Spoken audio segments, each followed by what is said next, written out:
कैसा कर रहे हैं आप? क्या? अबे यार संदीप, तुम भी यार। मामा मियो।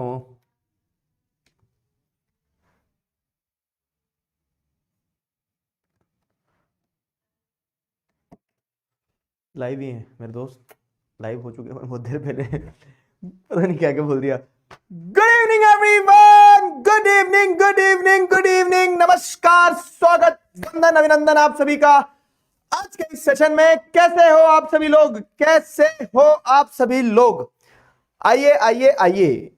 और आप सभी का स्वागत है आज के इस सेशन में। क्या मेरी आवाज आपको बेहतरीन तरह से दिखाई और सुनाई दे रही है? आप सभी का आज के सेशन में स्वागत है। गुलगुलू कर दूं? ले, गुलगुलू कर दूं। प्यारे बच्चे, पढ़ लिख के आए हो? कल डाउट सॉल्विंग करके अपन ने 4 चैप्टर, मतलब एक पैकेट बना के डाल दिया इधर 4 चैप्टर का। ऐसे अपने को 4 से 5 पैकेट बनाना है चैप्टर्स के। तो एक पैकेट बन चुका है अपना, अब दूसरे पैकेट को उठाते हैं। तो आज अपनी क्लास है सेक्टर्स ऑफ इंडियन इकोनॉमी की। सेक्टर्स ऑफ इंडियन इकोनॉमी के बाद में फिर अपन फ्राइडे सैटरडे संडे, मेरी याद आएगी क्या तुम्हें? अपन 3 दिन फिर तुम्हारी दूसरी क्लासेस रहेगी। और फिर फ्राइडे सैटरडे संडे के बाद में अपन वापस मिलेंगे कब? मंडे को। तो इकोनॉमिक्स का sectors of the Indian economy chapter है। कितने लोगों ने पहले ही एक बार चैप्टर पढ़ चुके हो बताओ, और फिर अपन शुरू करें, सीधे स्टार्ट करते हैं चैप्टर को। I hope I am audible and visible.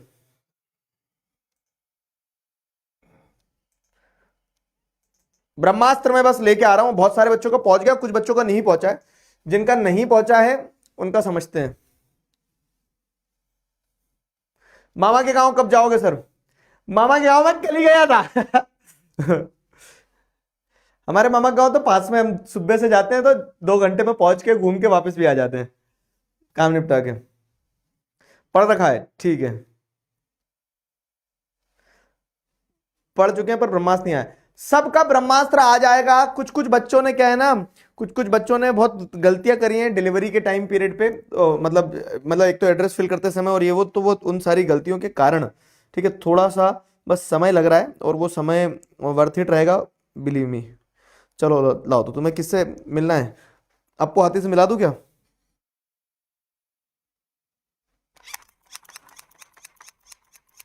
ठीक है। 15 तारीख को तुम्हें यूज करना है ब्रह्मास्त्र पहला। टेस्ट पेपर जो पहला उठाओगे 15 तारीख को। और उसके पहले क्या है, उसके पहले भी अपन मान लो मेजोरिटी बच्चों के पास पहुंच जाएगा। नहीं पहुंच रहा तो चिंता मत करना, पेपर तो तुम तक पहुंच ही जाएगा। ठीक।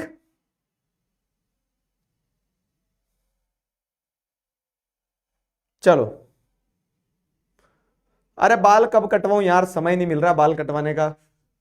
5 बजे तक का दिन रहता है, आदमी ऑफिस भी जाता है तो ऑफिस में समय आ जाता है। कल कल पक्का कटवाऊंगा, कल मेरी क्लास नहीं है ना। कल कल बाल बाल कट जाएंगे।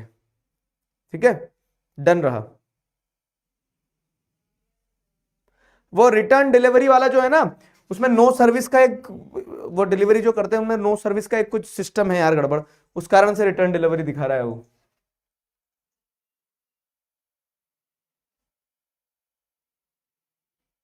आ जाएगा लेकिन worry not, you will receive it. चलो शुरू करें क्लास। सारे बच्चे आ गए? नोट्स के प्रिंट कैसे निकालू? पीडीएफ कर लो, पीडीएफ का फिर प्रिंट निकलवा लेना। Sectors of the Indian economy, आ जाओ। Sectors of the Indian economy chapter basically economics का जो आपका चैप्टर 2 है, अच्छे से समझना। हाँ, शुरू कर दें सारे बच्चे?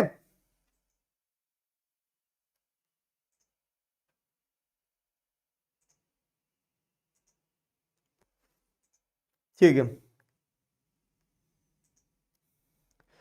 कुछ कुछ लॉट में कुछ कुछ गड़बड़ हुई है, जैसे एक एक कुछ 100-200 ब्रह्मास्त्र का एक पैक था जिसमें है ना कीचेन रह गई है। तो वो बच्चे थोड़े से वो परेशान हो रहे, बस चिंता ना करो। मैं मिलूंगा जब तुम्हें कीचेन दे दूंगा एक, ठीक है। और एक जो लॉट था जो प्रिंट हुआ था जिसमें ज्योग्राफी के एक चैप्टर के वो नहीं है, फ्लो चार्ट नहीं है, नोट्स, शॉर्ट नोट्स गायब हो गए हैं। तो एक ये 2 समस्या है बस।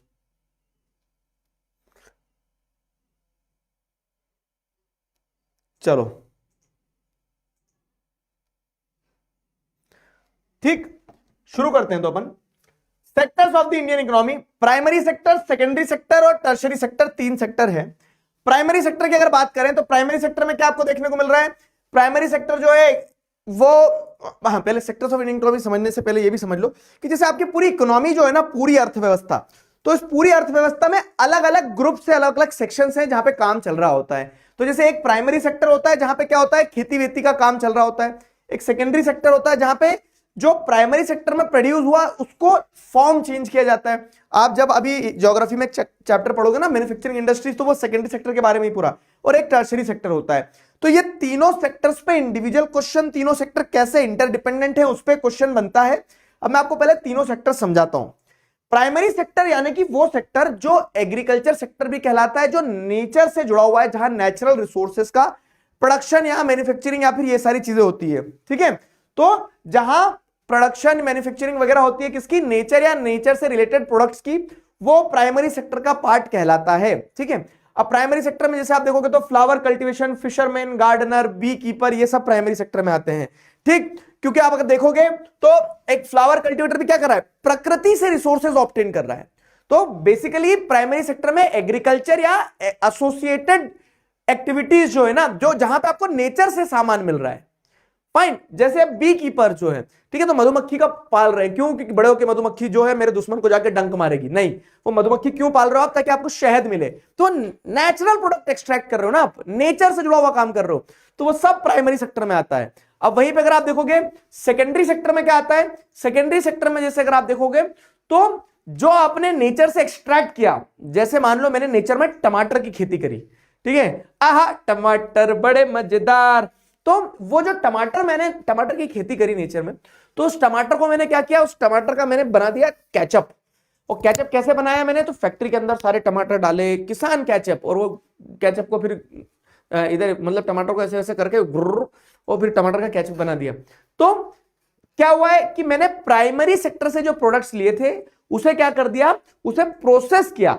सेकेंडरी सेक्टर को इसीलिए इंडस्ट्रियल सेक्टर या मैन्युफैक्चरिंग सेक्टर भी कहा जाता है, जहां पे natural products are change into finished products. Natural product को आप फिनिश्ड प्रोडक्ट्स में चेंज कर देते हो थ्रू मैन्युफैक्चरिंग, इसीलिए इसे सेकेंडरी सेक्टर कहा जाता है। जैसे वर्कर्स जो है मैन्युफैक्चरिंग इंडस्ट्रीज में अगर आप देखेंगे तो जैसे मैच फैक्ट्री, मतलब माचिस बना रहे, तो आपने लकड़ी लेके आए, उस लकड़ी को काट के छोटी छोटी तिल्लियां बना ली, और तिल्लियों के ऊपर बारूद लगा दी, और क्या बन गई, लकड़ी, मतलब माचिस का डब्बा बन गया आपका। तो जैसे workers in match factory, basket weavers, तो बास्केट वीवर्स ने कहीं से पेड़ पे से वो तोड़ लाए उनके पत्ते पत्ते, उसके बास्केट बना दिए। तो ये सब सेकेंडरी सेक्टर का पार्ट कहलाएगा, जहां पे आप नेचुरल प्रोडक्ट्स का फॉर्म चेंज कर दे रहे हो, जहां पे आप नेचर से ऑब्टेन प्रोडक्ट्स का फॉर्म चेंज कर दे रहे हो, वो सेकेंडरी सेक्टर का पार्ट कहलाते हैं। और एक और सेक्टर है टर्शरी सेक्टर। टर्शरी सेक्टर क्या होता है, टर्शरी सेक्टर जो है, तो यूं तो टर्शरी सेक्टर में कुछ प्रोड्यूस नहीं हो रहा है, लेकिन टर्शरी सेक्टर एक बहुत इंपॉर्टेंट सेक्टर है जो प्राइमरी और सेकेंडरी सेक्टर दोनों की सेक्टर की ग्रोथ के लिए इंपॉर्टेंट होता है। ठीक है, तो service sector helps in the growth of primary and secondary sector, जहां पे प्रोडक्शन कुछ नहीं हो रहा है लेकिन जो सर्विसेज देने का काम करता है। ठीक है, सर्विसेज कैसे देने का काम करता है, अब मैं तुम्हें एक एग्जांपल से समझाऊंगा तो सब कुछ क्लियर हो जाएगा। इसमें आप लिख सकते हो जैसे milk vendor, priest, courier boy जो हो गया। जैसे एक एग्जांपल कि आप मान लो क्या है ना, एग्जांपल समझना कि मैंने टमाटर प्रोड्यूस करे यहाँ पे, ठीक है, ये लाल लाल टमाटर, आहा टमाटर बड़े मजेदार, ये लाल लाल टमाटर मैंने प्रोड्यूस कर दिए। ठीक है, ये लाल टमाटर, ये लाल टमाटर प्रोड्यूस है। अब ये जो टमाटर प्रोड्यूस हुए हैं, इस टमाटर को जैसे अगर अपन देखें तो ये टमाटर कहां जा रहा है भाई साहब, ये टमाटर जा रहा है सेकेंडरी सेक्टर में। ठीक है, टमाटर यहां पहुंच गया और टमाटर से क्या बना दिया, टमाटो केचप बना दिया। ठीक है, तो टमाटो केचप बन गया। अब ये टमाटर के खुद के पैर नहीं निकल के आ गए थे कि दौड़ के चले जाएगा टमाटर, समझ में आ रहा है? ये जो टमाटोज प्रोड्यूस हुए, ये टमाटोज सेकेंडरी सेक्टर तक कैसे पहुंचे, तो ये टमाटोज सेकेंडरी सेक्टर तक पहुंचे थ्रू ट्रांसपोर्टेशन। ठीक है, बस ट्रक वगैरह इनकी मदद से पहुंचा होगा ना। तो यहां पे वही चीज बताई गई है कि प्राइमरी और सेकेंडरी सेक्टर को जो सर्विसेज मिलती हैं, ट्रक के थ्रू गए हैं या फिर ट्रेन के थ्रू गए या फिर गाड़ी में बिठा के ले गए टमाटर को, लेकिन आप ट्रांसपोर्ट कर रहे हो। तो ट्रांसपोर्ट जैसे काम जो होते हैं ना, जो सर्विस प्रोवाइड करने वाला है, ठीक है, तो वो ट्रांसपोर्टेशन वगैरह जो चीजें होती हैं, जो जितने भी सर्विस बेस्ड प्रोफेशंस हैं, वो सब सेकेंडरी सेक्टर और टर्शरी सेक्टर में आएंगे। अब इसमें क्या होता है ना, कभी कभी कुछ प्योर सर्विसेज रहती है, जैसे टीचर। तो अब क्या है, मैं प्राइमरी सेक्टर में आता हूं क्या, मैं खेती थोड़ी ना कर रहा हूं, क्या मैं बच्चे बना रहा हूं क्या फैक्ट्री में कि बच्चे बना दिए, नहीं। सेकेंडरी सेक्टर में भी नहीं आता हूं, लेकिन मैं एक सर्विस प्रोवाइड कर रहा हूं ना, कि I am teaching you people, तो वो टर्शरी सेक्टर में आता है, क्योंकि एक सर्विस है, तो इसीलिए टर्शरी सेक्टर को सर्विस सेक्टर भी कहा जाता है। अब ये तीनों सेक्टर इंटरडिपेंडेंट है, ये कैसे बताया मैंने, तो वही वो आप क्या क्या कह सकते हो, टोमेटो वाला एग्जांपल जो है, टोमेटो वाला एग्जांपल जो, उससे समझ में आ जाएगा कि प्राइमरी सेक्टर का प्रोडक्ट था, सेकेंडरी सेक्टर के लिए इंपॉर्टेंट था, टर्सरी सेक्टर ने प्राइमरी को सेकेंडरी को मिलाया आपस में, तो ऐसे तीनों सेक्टर इंटरडिपेंडेंट है। समझ में आ गया, क्लियर हुआ, जल्दी बताओ। डीटीडीसी टर्सरी सेक्टर में आएगा, जो तुम्हारे घर ब्रह्मास्त्र डिलीवर करता है। यस, क्या डार्क हो रहा है, क्या डार्क हो रहा है आज इसमें, कुछ मैंने डार्क बात बोली, आए बड़े।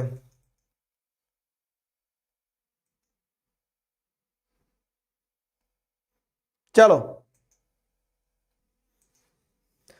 ऐसे तो हम कुछ नहीं बनाते, लेकिन हम देश का भविष्य बनाते हैं।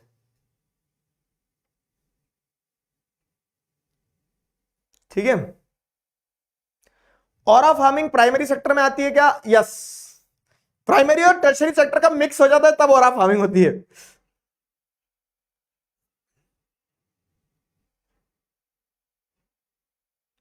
चलो, क्वेश्चन देखो क्या, विच one of the following is, अरे पोल तो दिया ही नहीं मैंने, करेक्टली मैच्ड पेयर कौन सा है, तो प्राइमरी सेक्टर, सेकेंडरी सेक्टर, दिमाग लगाओ और बताओ इसमें कौन सा करेक्टली मैच्ड है। क्लियर हुआ,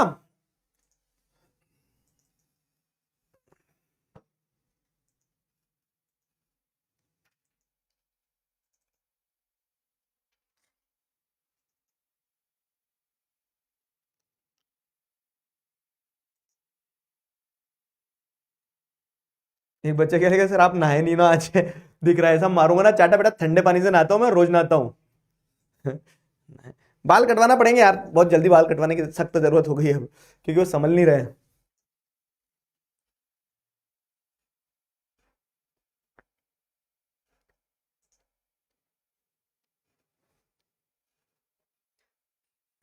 स्टूडेंट ऑफ नेक्स्ट टॉपर्स, बेटा स्पैम मत करो, देख लिया मैंने तुम्हारा मैसेज। ठीक है, इसका राइट आंसर जैसे अगर आप देखोगे तो 64% बच्चों ने सही आंसर दिया है, यस, सी टर्शरी सेक्टर में एस्ट्रोनॉट आएगा। देखो टेलर प्राइमरी सेक्टर में नहीं आता है, ऐसा तो नहीं कि पेंट शर्ट के पेड़ लग रहे हैं, नहीं ना, सेकेंडरी सेक्टर में फिशरमैन नहीं आएगा, प्राइमरी सेक्टर का होगा, और कुरियर सर्विसेज टर्शरी सेक्टर में होती है, तो सही सिर्फ सी ही है। ठीक है, सी राइट आंसर है, 64% बच्चों ने दिया है। आगे बढ़ते हैं, आप देखो, अब 3 सेक्टर है इकोनॉमी में, प्राइमरी सेकेंडरी टर्शरी, तीनों आपस में कनेक्टेड है। अब अपन तीनों सेक्टर को अगर कंपेयर करें ना, तो आप सेक्टर्स को कंपेयर कैसे करोगे, ये एक अच्छा क्वेश्चन है कि आप सेक्टर्स को कंपेयर कैसे करोगे। एक स्लाइड पे बहुत सारे टॉपिक्स हैं, एसेंस में है टॉपिक तो समझना, एसेंस में है टॉपिक तो समझना क्या हो रहा है अब। तो जैसे इकोनॉमिस्ट जो है ना, अब आप इकोनॉमी को कैसे कंपेयर करोगे, या फिर प्राइमरी सेकेंडरी टर्शरी सेक्टर तीनों को अगर कंपेयर करने की बारी आ जाएगी, तो प्राइमरी सेकेंडरी टर्शरी सेक्टर को कंपेयर कैसे करोगे आप, बड़ा कठिन है। क्यों, क्योंकि जैसे मान लो सेकेंडरी सेक्टर में कार बनती है ना, मैन्युफैक्चरिंग होती है कार की, तो कार तो 4 ही कार बनी, और गेहूं प्रोड्यूस या फिर नारियल, नारियल प्रोड्यूस होता है जैसे मान लो प्राइमरी सेक्टर में, ठीक है, अयो नारियल के पेड़ से नारियल तोड़ के लाना, तो नारियल 400 नारियल तोड़ के ले आया, तो इन टर्म्स ऑफ नंबर्स नारियल तो 400 नारियल है, और कार तो 4 ही कार है, लेकिन 400 नारियल की कीमत उतनी नहीं होगी जितनी एक कार की होगी। समझ में आया, तो how to compare 3 sectors, 3 sectors हैं, अलग अलग सेक्टर्स हैं, तीनों सेक्टर्स को आप कैसे कंपेयर करोगे। ठीक है, प्राइमरी सेकेंडरी टर्शरी सेक्टर को अगर कंपैरिजन की बात आती है तो आप कैसे कंपेयर कर लोगे, तो प्राइमरी सेकेंडरी टर्शरी सेक्टर के कंपैरिजन की अगर बात आती है तो आप नंबर ऑफ गुड्स के बेसिस पे कंपेयर नहीं कर सकते हो सकता है प्राइमरी सेक्टर में गेहूं के दाने, करोड़ों गेहूं के दाने प्रोड्यूस हो रहे हो, लेकिन सेकेंडरी सेक्टर में अगर एक एरोप्लेन बना दिया तो एरोप्लेन की कीमत कई करोड़ होगी, और वो करोड़ों गेहूं के दाने की कीमत कुछ हजार रुपए होगी। समझ में आ रही मेरी बात, तो आप नंबर ऑफ गुड्स से कभी कंपेयर नहीं करोगे, आप कंपेयर करोगे वैल्यू ऑफ गुड्स से। ये बात समझ में आई मेरी, ठीक है। तो जो मनी वैल्यू है ना, मनी वैल्यू निकाली जाती है हर सेक्टर की, जैसे हर सेक्टर में अगर कोई एक सामान है तो उसका कुछ प्राइस होगा, मान लो 5 रुपए, और उस 5 रुपए का सामान को अगर आप 50,000 भी प्रोड्यूस कर लोगे तो 50,000 इंटू 5 2.5 लाख ही होगा। लेकिन अगर मान लो किसी चीज की कीमत 2.5 लाख है, ठीक है, और वो आपने किसी चीज की कीमत 2.5 लाख है और आपने क्या करा, 2 ही प्रोड्यूस करे बस, तो वो 5 लाख हो गई। तो आप हमेशा सिर्फ प्राइस या फिर सिर्फ क्वांटिटी के बेसिस पे कंपेयर नहीं करते हो, आप हमेशा किसी भी सेक्टर को, प्राइमरी सेकेंडरी टर्शियरी सेक्टर को, उसकी वैल्यू कितनी प्रोड्यूस करी उसने, उस हिसाब से कवर करते हो, ठीक है, कंपेयर करते हो। अब आप वैल्यू के हिसाब से कंपेयर करते हो, तो जैसे मान लो क्या है कि वो टमाटो केचप ही बना, तो अब टमाटो केचप का पैकेट जो है ना, उस टमाटो केचप की पैकेट की अगर 100 रुपए कीमत है, तो ऐसा नहीं है कि अगर और इंडस्ट्री में बना हुआ केचप, तो ऐसा नहीं है कि सेकेंडरी सेक्टर में 100 रुपए प्रोड्यूस हुआ। क्यों? क्योंकि वो 100 रुपए के टमाटो केचप के अंदर 20 रुपए का अगर टमाटर आप खरीद के लाए थे मान लो, तो 20 रुपए का टमाटर किसका था? 20 रुपए का टमाटर एक तरह से प्राइमरी का था। एक बहुत अच्छी चीज बता रहा हूं, अभी कंफ्यूजन क्लियर होगा तुम्हारा। और वो क्या है कि जब हम वैल्यू निकालते हैं किसी भी प्रोडक्ट की, तो उस वैल्यू को निकालने के लिए हम सिर्फ फाइनल गुड्स की ही वैल्यू को काउंट करते हैं। We do not count the value of intermediate goods, ठीक है। हम इंटरमीडिएट गुड्स की वैल्यू कभी काउंट नहीं करते हैं। इंटरमीडिएट क्या है, फाइनल क्या है? आ जाओ एक एग्जांपल फिर लेते हैं। मैं बनाना हूं भाई साहब बिस्किट, ठीक है, मुझे बिस्किट बनाना है, एग्जांपल से समझना। तो जो बिस्किट मुझे बनाना है ना, तो बिस्किट का पैकेट जो है, वो बिस्किट का पैकेट क्या है, वो फाइनल गुड्स है, ठीक है। वो बिस्किट का पैकेट एक फाइनल गुड्स एंड सर्विसेज में आ गया कि उसका पैकेट फाड़ना और खाना ही है।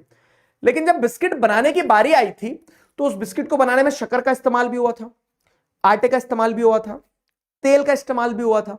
तो ये जो शक्कर है, आटा है, तेल है, इसको अलग अलग नहीं जोड़ोगे आपकी 4 रुपए की शक्कर, 8 रुपए का आटा और 5 रुपए का तेल। आप तो देखोगे कि अगर बिस्किट का पैकेट 10 रुपए का, तो टोटल वैल्यू 10 रुपए हुई है, ठीक है। आप ये देखोगे कि टोटल वैल्यू कितनी हुई है, 10 रुपए हुई है। तो फाइनल गुड्स की अगर हम बात करें, तो फाइनल गुड्स मतलब रेडी टू यूज गुड्स जो है, उनकी ही वैल्यू ऐड की जाती है, इंटरमीडिएट गुड्स की वैल्यू ऐड नहीं की जाती है, ठीक है। इंटरमीडिएट गुड्स क्या है? तो goods which are used to make final goods. Example जैसे फ्लोर, ऑयल, ये सारी चीजें जो ना, शुगर, ठीक है। तो फ्लोर हो गया, ऑयल हो गया, शुगर हो गया, ये सारी चीजें हैं, these are the things used in making biscuits. ये सारी चीजें इंटरमीडिएट गुड्स कहलाएंगे। और फाइनल गुड्स क्या है? जो अल्टीमेटली फाइनल है, जिसको लोग कंज्यूम करते हैं। अच्छा, अब ये सवाल कि फाइनल गुड्स की वैल्यू क्यों लेना है, इंटरमीडिएट की वैल्यू क्यों नहीं लेना है? तो उसका मैंने जो कारण बताया आपको 2 एग्जांपल से। जैसे केचप अगर 100 रुपए का है, तो 100 रुपए के केचप के अंदर ऑलरेडी वो जो टमाटर आपने 20 रुपए में खरीदे थे केचप बनाने वाले ने, उसका पैसा जोड़ के बताया है। जैसे आप कार लेने जाओगे, तो ऐसा नहीं है कि आपको बोला कि 10 लाख रुपए की कार है, तो वो 10 लाख रुपए की कार के अंदर अगर आपकी सीट मान लो 20-20 हजार रुपए की थी, तो सीट की वैल्यू ऑलरेडी इंक्लूडेड है। ऐसा नहीं है कि वो ये बोलेंगे कि नहीं सीट के पैसे अलग से देना। कार बन गई है तो कार के अंदर तो जो भी लगा, उसका हॉर्न, पीपी, लाइट, सीट, सबकी वैल्यू जोड़ के बताएंगे ना तुम्हें। समझ रहे हो मेरी बात? तो जो फाइनल गुड्स होता है ना, तो फाइनल गुड्स के अंदर इंटरमीडिएट गुड्स की वैल्यू ऑलरेडी इंक्लूडेड रहती है। तो अगर आप मान लो क्या कर रहे हो, आप प्राइमरी सेक्टर का, जैसे मान लो आटा था, तो आटे की वैल्यू बोल रहे नहीं नहीं, ये तो प्राइमरी सेक्टर का था। क्या आटा आपने बोल दिया 10 रुपए के पैकेट में से 3 रुपए का तो आटा था, और ये प्राइमरी सेक्टर का है आटा, इसके लिए इसको प्राइमरी सेक्टर में काउंट करेंगे। और फिर सेकेंडरी सेक्टर में क्या बन गया? बिस्किट बन गया। तो आप सेकेंडरी सेक्टर में जो बिस्किट बन गया, तो आप क्या बोलोगे कि बिस्किट 10 रुपए का है, लेकिन उस 10 रुपए के अंदर ऑलरेडी वो 3 रुपए का आटा इंक्लूडेड है, तभी उसकी वैल्यू 10 रुपए हुई। अगर आटा हटा दोगे तो बिस्कुट की वैल्यू तो 7 ही रह जाएगी ना। इसको और अच्छे एक एग्जांपल से समझाऊंगा, अभी के इतना समझ लो बस कि हम कैसे कह सकते हैं कंपेयर करते हैं इकोनॉमिक्स को। तो इकोनॉमिक्स को हम कंपेयर करते हैं on the basis of value, और वैल्यू की भी जब बात होती है तो only the value of final goods and services are included in comparing, ठीक है। इंटरमीडिएट गुड्स की वैल्यू को यूज नहीं किया जाता, क्योंकि इंटरमीडिएट गुड्स की वैल्यू ऑलरेडी इंक्लूडेड होती है, क्योंकि इंटरमीडिएट गुड्स की वैल्यू ऑलरेडी इंक्लूडेड होती है, ठीक है। अब इंटरमीडिएट की वैल्यू ऑलरेडी इंक्लूडेड होती है, इसीलिए हम उसको इंक्लूड नहीं करते। अगर इंक्लूड करेंगे तो double counting of the same product होगा। प्रॉब्लम ऑफ डबल काउंटिंग होगी अगर आप इंटरमीडिएट गुड्स की वैल्यू को ऐड करोगे। और वो कैसे होती है प्रॉब्लम ऑफ डबल काउंटिंग, मैं तुम्हें भी एक बहुत अच्छे एग्जांपल से बताऊंगा, ठीक है। तो यहां पे जैसे अगर हम देखें, तो therefore we count only final goods and services, जिससे हमें रियल वैल्यू ऑफ प्रोडक्शन मिलती है। अब मान लो क्या है कि ऐसे ही real value of production primary sector का निकालोगे, सेकेंडरी सेक्टर का निकालोगे, टर्शियरी सेक्टर का निकालोगे, तो तीनों सेक्टर से मिलकर क्या बनता है? इकोनॉमी क्या है आपकी? सेक्टर्स ऑफ इंडियन इकोनॉमी पढ़ रहे हैं अपन। तो अगर हम बात करें कि इकोनॉमी क्या है,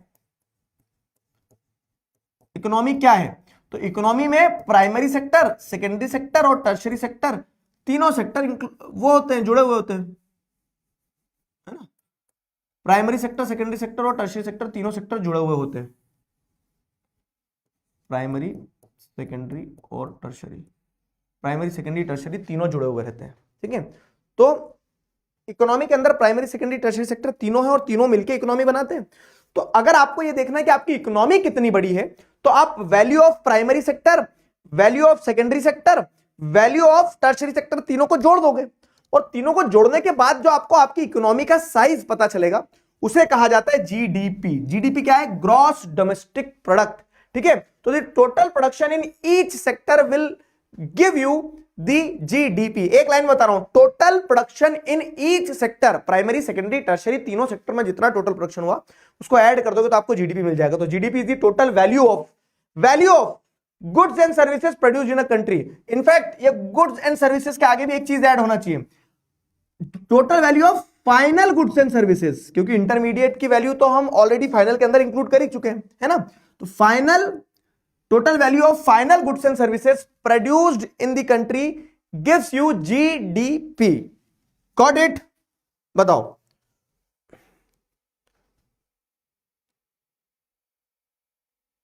क्लियर हुआ? अक्षय कुमार वाली कहानी सुनाऊंगा, जीवीए भी बताऊंगा, जीवीए भी बता रहा हूं, पहले जीडीपी समझो। तो जीडीपी हमें क्या मिलती है? Total value of final goods and services produced in a country with in a year will give you GDP, कि आपकी ग्रॉस डोमेस्टिक प्रोडक्ट, आपकी जीडीपी कितनी बड़ी है, ठीक है। ये बताता है कि आपकी इकोनॉमी कितनी बड़ी, मतलब जितना ज्यादा आपकी कंट्री में प्रोडक्शन हो उतना बड़ा आपका इकोनॉमी। जैसे चाइना की इकोनॉमी बड़ी है, क्यों बड़ी है? क्योंकि वहां ज्यादा प्रोडक्शन हो रहा है गुड्स का, सर्विसेज का, प्राइमरी प्रोडक्ट्स का। अब ये कैलकुलेट कौन करता है? तो अगर जैसे आप देखेंगे तो central government ministry with the help of all states and union territories की जो गवर्नमेंट है वो डेटा कलेक्ट करती है कि आपके यहाँ कितना प्रोडक्शन हुआ प्राइमरी सेकेंडरी टर्शियरी सेक्टर में, उससे आपको पता चलता है आपकी इकोनॉमी कितनी बड़ी है, ठीक है। तो स्टेट वाइज भी पता चल जाता है, कंट्री वाइज भी पता चल जाता है। तो ये तो जीडीपी की चीज हो गई।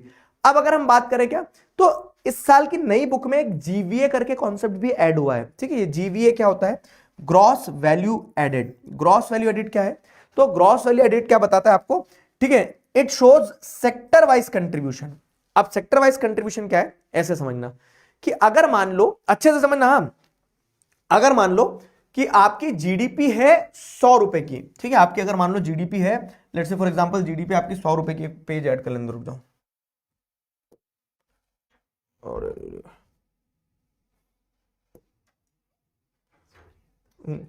ठीक है, तो अगर आपकी जीडीपी है, अब जैसे इसमें अपन क्या ऐड करें, अरे किधर चले गए, हाँ, फ्लो तुड़वा देना मेरा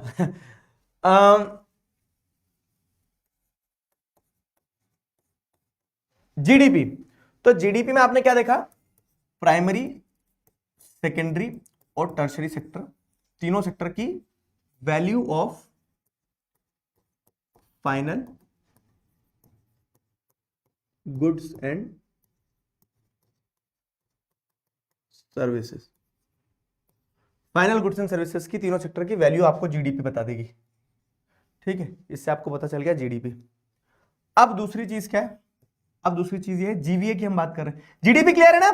value of final goods and services of primary secondary tertiary sector, इससे आपको पता चल गया आपकी जीडीपी कितनी बड़ी है। अब हम बात कर रहे हैं जीवीए की। तो जीवीए की अगर हम बात करें तो ग्रॉस वैल्यू एडेड, तो आपकी इकोनॉमी में इंडिविजुअली आप देख रहे हैं कि प्राइमरी सेक्टर कितना बड़ा है, value of only primary sector,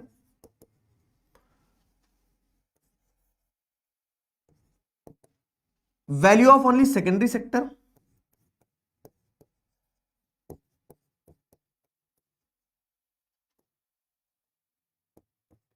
ठीक है, और value of only tertiary sector. तो अगर मैं बोलूं कि जीवीए कितना है, तो एक जीवीए निकल के आएगा gross value added of primary sector, एक जीवीए निकल के आएगा gross value of secondary sector, और एक जीवीए निकल के आएगा gross value of tertiary sector. तो जब आप एक साथ जोड़ के देखते हो प्राइमरी सेकेंडरी टर्शियरी सेक्टर को, तो आपको क्या पता चलता है? जीडीपी पता चलती है। जीडीपी सम है और जीवीए क्या है? इंडिविजुअल वो हो गया, of only tertiary sector.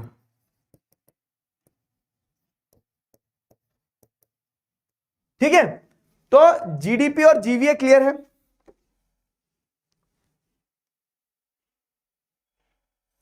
GDP और जीवीए क्लियर है। इसका भी एक एग्जांपल देता हूं मैं तुम्हें। जैसे मान लो क्या है ना कि सपोज मान लो कि तुम्हारी इकोनॉमी में सिर्फ एक बर्गर प्रोड्यूस हुआ है, तो जीडीपी क्या होगी? जीडीपी आपकी सिर्फ एक बर्गर होगी। ठीक है, तो जीडीपी आपकी एक बर्गर होगी। बर्गर अगर 100 रुपए का है तो ठीक है, अगर ऐसा मान लो कि पूरी इकोनॉमी में कुछ प्रोड्यूस नहीं हुआ है, जितना आटा प्रोड्यूस होता उतने आटे से वो बन बना दिए, और बन बनाने के बाद में जितना बन बना था उतने बन से आपने बर्गर बना दिए, और जो बर्गर बने तो ठीक है, वो बर्गर ही इकोनॉमी का क्या था? बस टोटल प्रोडक्शन था। तो टोटल प्रोडक्शन आपकी इकोनॉमी में बर्गर ही हुआ है, तो बर्गर की वैल्यू क्या हो गई? 100 रुपए हो गई। तो वो 100 रुपए क्या है? आपकी कंट्री की जीडीपी है। क्योंकि बर्गर के लिए जो आटा आया था, जो बर्गर के लिए मान लो क्या बोलते हैं कि जो भी आया था, पालक के पत्ते या फिर वो आलू गोभी के पत्ते, कौन सा पत्ता होता है, पत्ता गोभी के पत्ते, और बर्गर में जो जो भी लगा, टमाटर वमाटर, प्राइमरी से आके सेकेंडरी और ये वो, तो अपन तो फाइनल प्रोडक्ट की वैल्यू ऐड रखते हैं हमेशा। तो फाइनल प्रोडक्ट तो आपका क्या था? बर्गर था। तो बर्गर आपकी इकोनॉमी में प्रोड्यूस हुआ, तो जीडीपी आपकी कितनी हो गई? जीडीपी आपकी हो गई है 100 रुपए। जीडीपी का कॉन्सेप्ट मतलब एक बर्गर जिसमें आपने प्राइमरी सेकेंडरी टर्शरी तीनों को कंट्रीब्यूशन देख के वैल्यू, अगर एक फाइनल गुड्स एंड सर्विसेज की 100 रुपए थी तो 100 रुपए आपकी जीडीपी हो गई। लेकिन जीवीए क्या होता है ना बाबू? जीवीए ये होता है, अगर उस बर्गर वाले एग्जांपल से देखें अपन, ठीक है, बर्गर वाले एग्जांपल से देखें, तो अगर मान लो वो टमाटर के स्लाइस और आटा और वो पत्ता गोभी के वो पत्ते, ठीक है, वो सब अगर मान लो, वो सब अगर मान लो कितने के थे? वो सब थे 25 रुपए के। ठीक है, तो अगर मान लो जैसे वो ये हो गया टमाटो, ठीक है, व्हीट फ्लोर जो है व्हीट, ठीक है, और ये सब मिला के अगर आटे वाला बर्गर खाते हो तुम, तो ये अगर सब 25 रुपए के थे, तो जीवीए क्या होगा पता है? जीवीए ऑफ प्राइमरी सेक्टर होगा 25 रुपए, क्योंकि 100 रुपए के उसमें से प्राइमरी सेक्टर का कितना वैल्यू था, तो वो जीवीए हो गया। जीवीए 25 हुआ। ठीक है, फिर अगर आप जैसे देख रहे हो तो क्या सेकेंडरी सेक्टर में वो बर्गर बना है, तो सेकेंडरी सेक्टर में बर्गर बनाया, जो मशीन वशीन ये वो सारा सब कुछ यूज किया उन्होंने ना, तो मेकिंग ऑफ बर्गर के जो पैसे लगे थे, मेकिंग ऑफ बर्गर, बर्गर को बनाने में मान लो क्या है, 50 रुपए खर्च करे उनने, तो वो 50 रुपए जो है, तो वो 50 रुपए किसका वैल्यू हो गया? वो 50 रुपए वैल्यू हो गया एक तरह से, मतलब इसको ऐसे भी कह सकते हो कि बर्गर बनाने के बाद में, बर्गर बनाने के बाद में अगर बर्गर की कीमत कितनी रुपए आई? बर्गर की कीमत अगर मान लो 75 रुपए आई, तो बर्गर की कीमत जो 75 रुपए है ना, तो इस 75 में से आप माइनस कर दो 25, क्यों? क्योंकि 25 ऑलरेडी यहां था, है ना। तो जो 50 रुपए आया, ये 50 रुपए जीवीए होगा। किसका? ये 50 रुपए जीवीए होगा सेकेंडरी सेक्टर का। समझ में आ रहा है ना? तो इंडिविजुअल सेक्टर का ग्रॉस वैल्यू एडेड देख लो कि हर एक सेक्टर क्या वैल्यू ऐड करता है, तो ये 50 रुपए क्या हो गया? जीवीए हो जाएगा सेकेंडरी सेक्टर का। अब वैसे ही मान लो क्या है कि टर्सरी सेक्टर में ट्रांसपोर्ट किया, ट्रांसपोर्ट किया अगर आपने टर्सरी सेक्टर में, किसको? उस बर्गर को डिलीवरी बॉय देने आए ना, तो ट्रांसपोर्टेशन के बाद में बर्गर अगर आपको 100 रुपए का मिल रहा था, जो अपने जीडीपी में देखा कि बर्गर 100 रुपए का था, तो उस 100 में से आप क्या करोगे? 100 में से आप 75 को माइनस करोगे। ठीक है, 75 मतलब ऐसे माइनस कर लोगे आप क्या, कि उस 100 में से आप 25 को और 50 को माइनस करोगे, तो आपको पता लगेगा कि 25 रुपए जीवीए है टर्शरी सेक्टर का। 25 रुपए जीवीए है टर्शरी सेक्टर का। ठीक है, बर्गर की बात मत करो सर, भूख लग रही है। आप बताओ, जो खाए बर्गर बताऊं तुझे जीडीपी और जीवीए समझ में आया? एक एग्जांपल से अच्छे समझ में आ जाएगा। GDP is the value of final goods and services of primary secondary tertiary. तो प्राइमरी सेकेंडरी टर्शरी तीनों से मिला के जो फाइनल गुड्स एंड सर्विस बनाए, उस फाइनल गुड्स एंड सर्विसेज की वैल्यू 100 रुपए थी, तो ये आपकी जीडीपी हो गई है। और जीवीए क्या है? जीवीए जैसे अगर मैं आपको बताऊं, तो जीवीए क्या है? GVA is the gross value added which shows sector wise contribution. Gross value added, हर सेक्टर ने कितनी वैल्यू ऐड करी, तो वो हर सेक्टर का निकलेगा। तो प्राइमरी का जीवीए, सेकेंडरी का जीवीए, टर्शरी का जीवीए। क्लियर है? अब जो दो सवाल थे आपके दिमाग में, एक तो जीवीए तो क्लियर हो गया। अब अगला सवाल यह था कि हम जब जीडीपी की बात करते हैं, तो जीडीपी में हम value of final goods and services include करते हैं, इंटरमीडिएट गुड्स एंड सर्विसेज की वैल्यू क्यों ऐड नहीं करते हैं? जल्दी बताओ। अरे जो बता दो।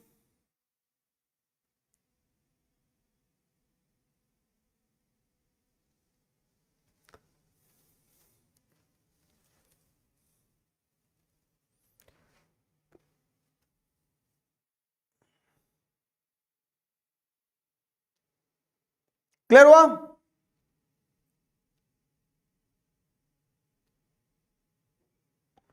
ठीक है,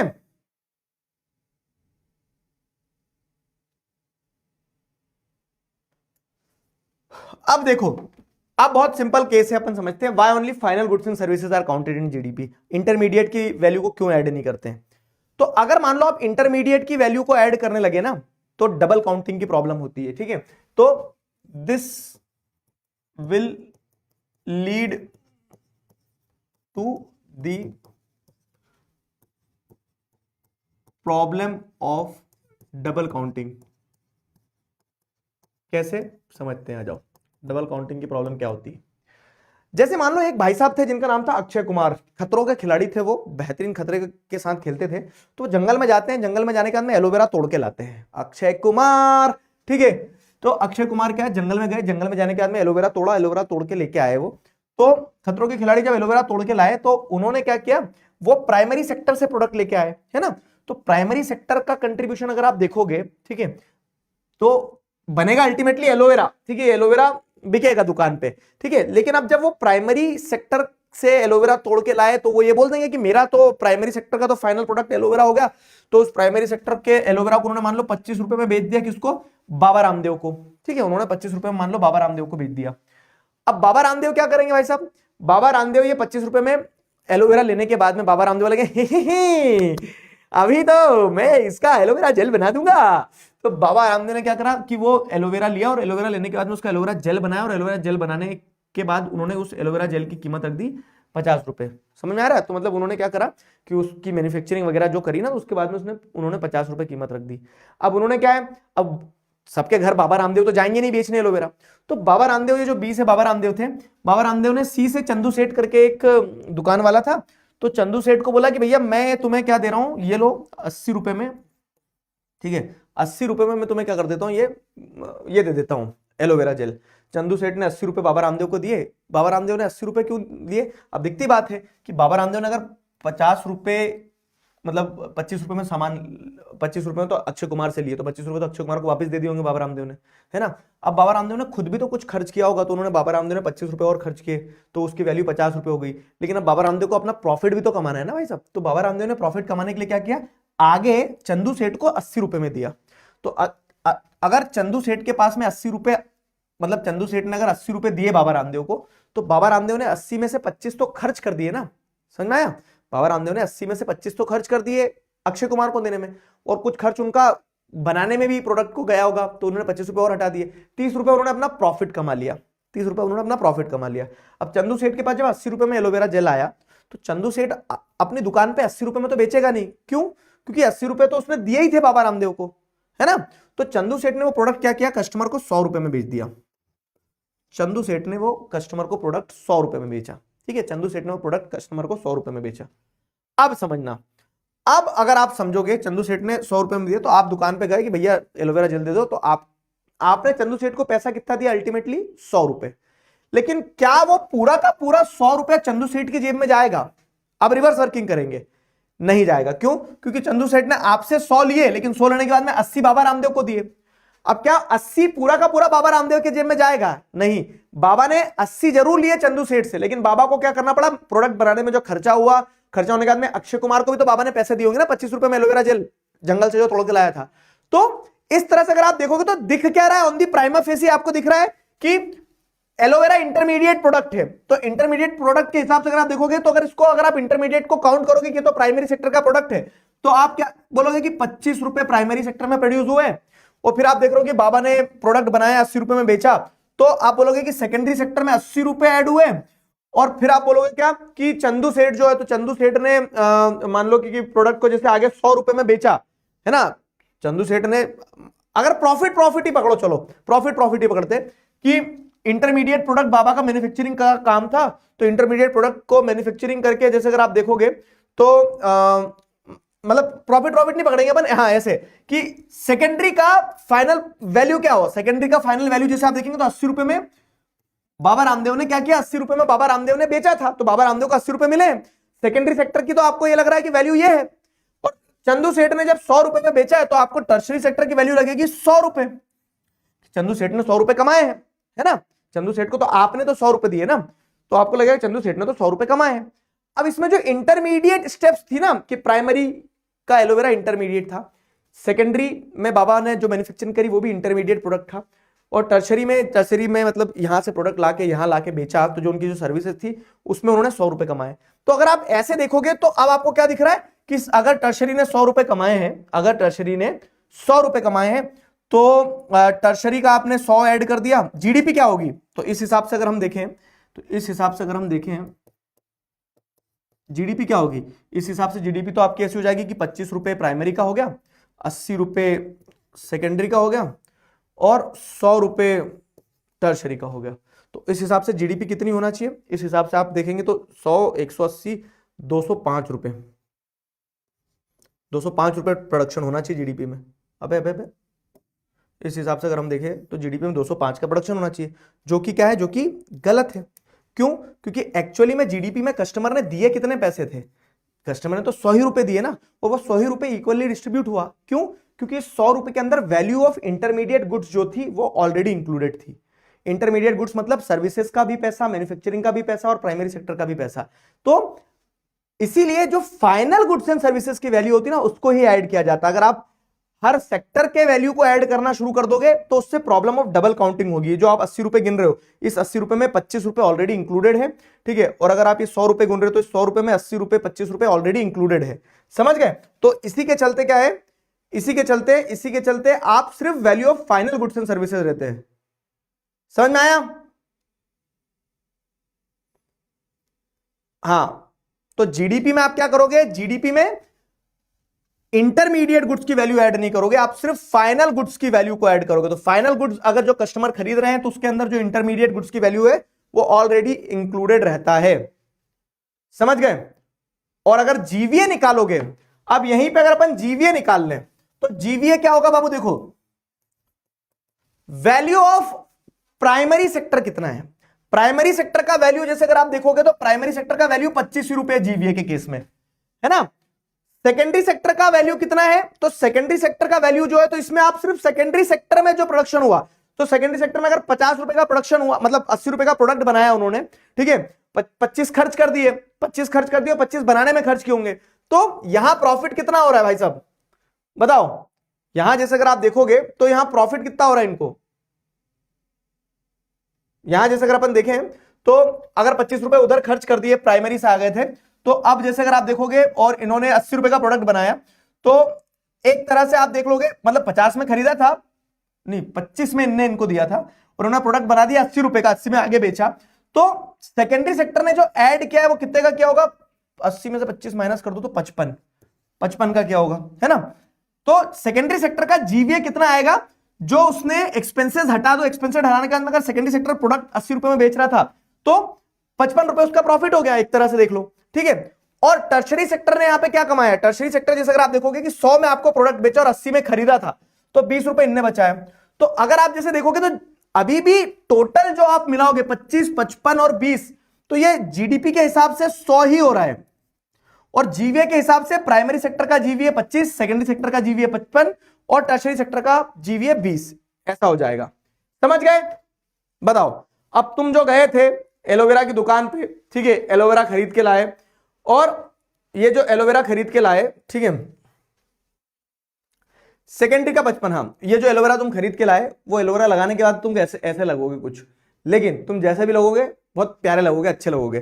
तो ऐसा नहीं है कि एलोवेरा जेल लगाने के बाद में इंसान सुंदर लगेगा, ठीक, मतलब ये मैं इसलिए लगा रहा हूं कि इस क्लास के थ्रू मैं कहीं ये नहीं बताना चाह रहा हूं कि हमेशा खूबसूरत चीज ही अच्छी होती है, तुम जैसे भी बहुत खूबसूरत हो, तो इस क्लास के थ्रू मैसेज ये ना जाए कि एलोवेरा जेल लगाना है जब सुंदर होंगे। समझ में आ गया कि why the value of final goods is why only the value of final goods is counted, क्यों? क्योंकि इंटरमीडिएट गुड्स की वैल्यू ऑलरेडी इंक्लूडेड होती फाइनल गुड्स में।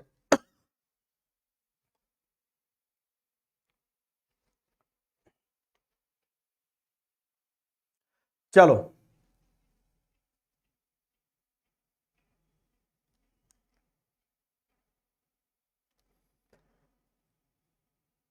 the value of all final goods and services produced within a country during a period is called what, GDP। ये तो easy है, बता दोगे तुम, ग्रॉस डोमेस्टिक प्रोडक्ट, ठीक है। अब आ जाओ, तो अपन ने तीनों सेक्टर देख लिए, तीनों सेक्टर को कंपेयर कैसे करना है, कंपेयर कैसे करना है कि वैल्यू यूज करेंगे, और वैल्यू भी फाइनल गुड्स की यूज करेंगे, क्योंकि इंटरमीडिएट गुड्स की वैल्यू ऑलरेडी इंक्लूडेड होती है, और जब प्राइमरी सेकेंडरी टर्शरी तीनों की वैल्यू को ऐड करते हो तो आपको जीडीपी मिलती है।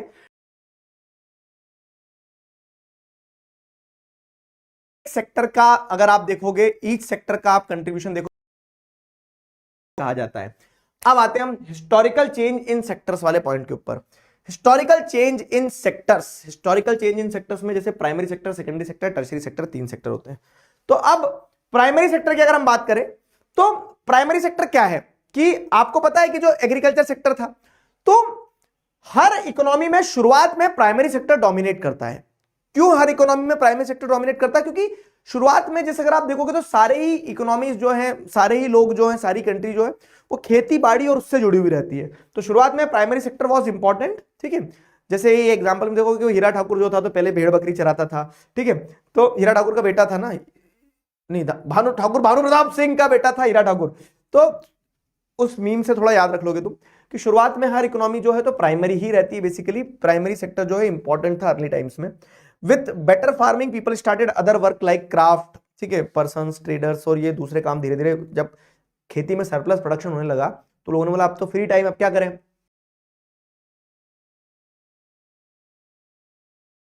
आता है सेकेंडरी सेक्टर पे, जहां पे आपको क्या देखने को मिलता है कि इंडस्ट्रीज, फैक्ट्रीज वगैरह आना शुरू हो गई।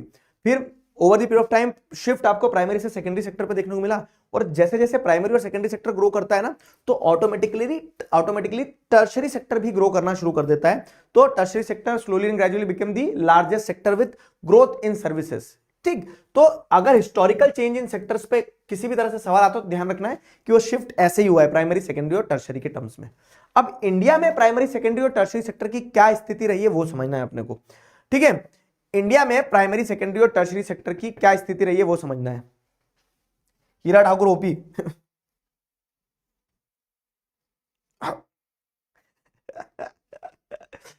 एक बच्चे ने लिखा आग, और उसके आगे मैं नहीं बोलूंगा अरे मीम देखते हो ज्यादा। आज साइंस की क्लास नहीं यार, मुझे कोई आइडिया नहीं है साइंस की क्लास है कि नहीं है। मैं तो मेरी एसएसटी से परेशान हूं ना अभी। चलो आज साइंस की नहीं है मतलब ज्यादा पढ़ाऊंगा तुम्हें अब साइंस की तुम ही बोल रहे हो मुझे चैट में, मुझे नहीं पता है।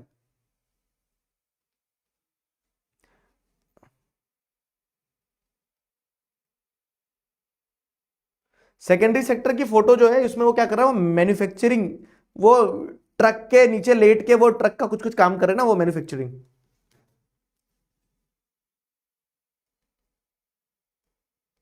चलो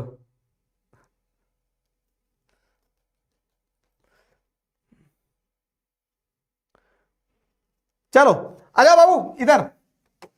तो आप जैसे देखें इंडिया में प्राइमरी, सेकेंडरी और टर्शियरी सेक्टर की क्या स्थिति है, तो ये primary, secondary, tertiary sector in India, this is the topic.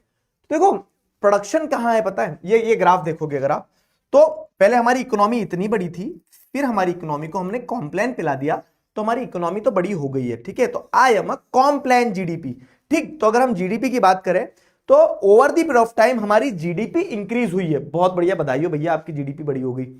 लेकिन आपको एक चीज देखना होगा कि उस जीडीपी में पहले प्राइमरी सेक्टर सबसे ज्यादा बड़ा था, फिर सेकेंडरी सेक्टर, फिर टर्शियरी सेक्टर, फिर सेकेंडरी सेक्टर बीच में था।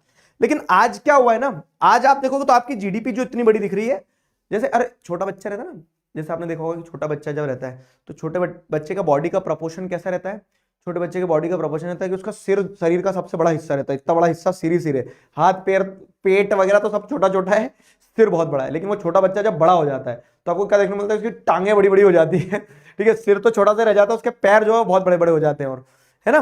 तो वही वही केस आपको यहां समझना है अब थोड़ा सा, कि जब ये जीडीपी हमारी, मतलब शुरुआत में जब हम नई नई कंट्री थे, छोटे थे, तो हमारी जीडीपी में सबसे बड़ा हिस्सा प्राइमरी सेक्टर का होता था, ठीक है। ग्रॉस वैल्यू एडेड अगर देखोगे तो प्राइमरी सेक्टर का ग्रॉस वैल्यू एडेड ज्यादा रहता था। लेकिन फिर क्या हुआ, जब आज के समय में देख रहे हो 2013-14 का डेटा को, तो हमारी जीडीपी बड़ी हो गई, और जीडीपी में, बड़ी जीडीपी में सबसे बड़ा कंट्रीब्यूशन किसका है, टर्शियरी सेक्टर का है, ठीक है। Tertiary sector I am a complain GDP, उस कॉम्प्लेन जीडीपी ने क्या किया, टर्शियरी सेक्टर में ग्रोथ ज्यादा देखने को मिली। फिर सेकेंडरी सेक्टर सेकंड नंबर पे आ गया, ठीक है, क्योंकि मैं सेकेंडरी हूं तो मैं सेकंड नंबर पे आऊंगा, सेकेंडरी सेक्टर ने बोला। ठीक, तो सेकंड नंबर पे आ गया, फर्स्ट नंबर पे आ गया, और थर्ड नंबर पे जो आपको देखने को मिल रहा है कि टर्शरी सेक्टर, प्राइमरी सेक्टर रह गया।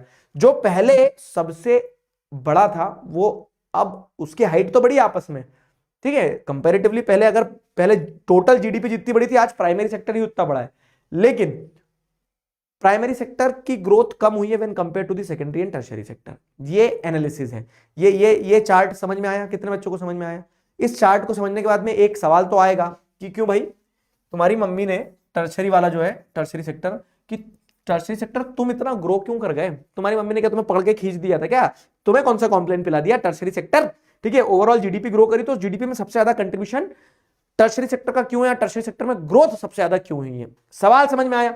सवाल समझना जरूरी है कि production increase in our country, no doubt production हमारा बड़ा है, लेकिन most in the tertiary sector, सबसे ज्यादा प्रोडक्शन अगर इंक्रीज हुआ तो टर्शरी सेक्टर में हुआ। और सवाल ये है कि वाई वाई वाई सबसे ज्यादा अगर ग्रोथ हुई है टर्शरी सेक्टर में तो क्यों हुई है? ठीक है, क्वेश्चन समझ में आया? पहले बताओ क्वेश्चन समझ में आया, तभी आगे बढ़ पाएंगे।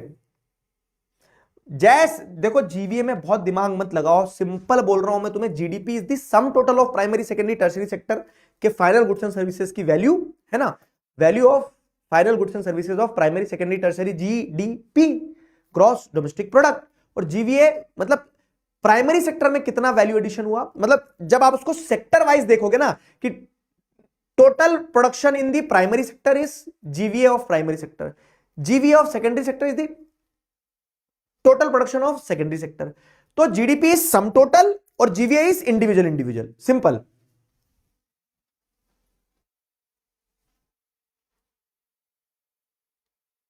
क्वेश्चन समझ में आ गया? अगर क्वेश्चन समझ में आया तो यही क्वेश्चन एग्जाम में भी आता है कि what are the reasons due to which tertiary sector contributes significantly in GDP, why there is sudden rise in the tertiary sector in the total production of GDP। सवाल क्या होता है मेरे दोस्त? सवाल होता है बहरूपिया। सवाल किसी भी रूप में आ जाए, आप तैयार रहोगे तो सवाल ये आएगा कि why there is increase in GDP, ठीक है, why there is increase in the contribution of tertiary sector in GDP। अगर हम टर्शरी सेक्टर की बात करें तो टर्शरी सेक्टर जो है वो क्यों ग्रो करा जीडीपी में, ऐसा सवाल आएगा, ठीक है, टर्शरी सेक्टर क्यों ग्रो करा ऐसा सवाल आएगा, increase in GDP tertiary sector पे पूछा जाएगा। तो व्हाई, तो उसके कारण यहां पे दिया गया है, जैसे there are certain essential services which are required. तो आज से 70 साल पहले क्या था, जनसंख्या कम थी तो हमें कम हॉस्पिटल, कम स्कूल और कम पुलिस की जरूरत थी, लेकिन जनसंख्या बढ़ी तो ये एसेंशियल सर्विसेज है ना, एजुकेशन, हेल्थ, पुलिस, ये भी आपको बढ़ाना ही पड़ेगी, ठीक है, इसमें भी आपको क्या देखना पड़ेगा, इसमें भी आपको इंक्रीज करना ही पड़ेगी चीजें, है ना। तो वही बताएगा कि there are certain essential services which are required. कुछ सर्विसेज एसेंशियल सर्विसेज होती है जो बहुत जरूरी होती है, महत्वपूर्ण होती है, और उन एसेंशियल सर्विसेज की आपको जरूरत रहेगी, हमेशा जरूरत रहेगी एसेंशियल सर्विसेज की, है ना। तो इसी के चलते क्या है, there are certain essential services which are always required, तो उसके चलते टर्शरी सेक्टर, क्योंकि सर्विस है तो service sector and tertiary sector grow करेगा ही करेगा, पहला पॉइंट समझ गए। दूसरा क्या है, with the growth of primary and secondary sector automatically there will be growth in the tertiary sector. ये एग्जांपल समझो, ये सीन देखा है तुमने, अजय देवगन ने ये सीन बार बार रिक्रिएट करे, कभी 2 गाड़ियों पे कराया तो कभी 2 घोड़ों पे कराया। तो वो सन ऑफ सरदार में जो 2 घोड़े दौड़ रहे होते हैं ना, तो एक घोड़ा मान लो प्राइमरी है और एक घोड़ा मान लो सेकेंडरी है, और सन ऑफ सरदार में जो अजय देवगन ऊपर है तो अजय देवगन क्या है, टर्शरी सेक्टर है। तो अब जैसे अगर आप देखोगे तो उसमें क्या हो रहा है कि टर्शरी सेक्टर ऑटोमेटिकली ग्रो करेगा जब प्राइमरी और सेकेंडरी सेक्टर ग्रो करेंगे, तो प्राइमरी और सेकेंडरी की ग्रोथ के साथ टर्शरी की ग्रोथ होना ही होना है। क्लियर हुआ? तो जब ज्यादा टमाटर प्रोड्यूस होंगे तो ज्यादा फैक्ट्रीज चलेगी, तो ज्यादा टमाटर और ज्यादा फैक्ट्रीज तो ज्यादा ट्रांसपोर्टेशन भी लगेगा ही। तो अगर प्राइमरी ग्रो करेगा, सेकेंडरी ग्रो करेगा, तो with the growth of primary and secondary sector there will be automatic growth in the tertiary sector, ठीक है, एक ऑटोमेटिक ग्रोथ आपको टर्शरी सेक्टर में देखने को मिलेगी। क्लियर हुआ सेकंड पॉइंट? अब सेकंड पॉइंट अगर ये क्लियर हो गया तो आ जाओ थर्ड पॉइंट पे। थर्ड पॉइंट क्या है, with the rise in income. अब सर्विसेज की बात हो रही है तो जैसे जैसे लोगों की इनकम जैसे जैसे बढ़ेगी ना, मान लो कि मेरी इनकम बढ़ी तो फिर मैं क्या करूंगा, ज्यादा से ज्यादा सर्विसेज अफोर्ड करूंगा। जैसे पहले मैं जिम जाता था, 500 रुपए महीने वाली जिम में जाता था कि भैया जहां आपको क्या देखने को मिल रहा है कि जहां 500 लोग तो ऑलरेडी वेटिंग लाइन में खड़े हैं। लेकिन फिर जब इनकम बढ़ जाएगी तो इनकम बढ़ने के बाद मैं क्या सोचूंगा कि नहीं, मैं 5000 वाली जिम में जाऊंगा अब, और मैं एक पर्सनल ट्रेनर रखूंगा अपने लिए, ठीक है, पर्सनल ट्रेनर। तो इनकम जब बढ़ती है आदमी की, तो आदमी ज्यादा से ज्यादा सर्विसेज अफोर्ड करता है, ज्यादा से ज्यादा सर्विसेज को एज्यूम करता है कि उसको सर्विसेज चाहिए, ऐसा, ठीक है। तो ये चीज आपको समझना होगी कि with the rise in income this leads to more service consumption, ज्यादा सर्विस इंसान मांगता है, ठीक है। जैसे पहले खाना खुद बनाते थे लोग, लेकिन फिर जब इनकम बढ़ी, लोगों की तुलना में मेड रख ली, फिर बाहर जाके खाना खाना शुरू कर दिया। तो with the rise in income this leads to more service consumption, ठीक है। इमरजेंस ऑफ न्यू सर्विसेज, अब क्या हो रहा है इमरजेंस ऑफ न्यू सर्विसेज में, जैसे अगर आप देखोगे तो सर्विस सेक्टर के ग्रो होने के पीछे का एक चौथा कारण ये भी है क्या, कि कुछ ऐसी सर्विसेज हैं जो नई है और पहले थी ही नहीं। जैसे इंटरनेट, जब आजादी की बात करें 1973-74 के टाइम के आसपास की बात करें, तो इंटरनेट था ही नहीं, लेकिन आज इंटरनेट के बिना कुछ नहीं है। तो ऑब्वियस है कि इंटरनेट सर्विस सेक्टर का पार्ट है और वो बहुत तेजी से बूम किया है। तो सर्विसेज इस तरह से बूम करती है, समझ में आया, तो सर्विसेज इस तरह से बूम करती है। क्लियर है? अब बताओ मुझे जरा, क्या यहां तक क्लियर है? क्या यहां तक क्लियर है? प्राइमरी, सेकेंडरी, टर्शरी सेक्टर की अगर बात करें,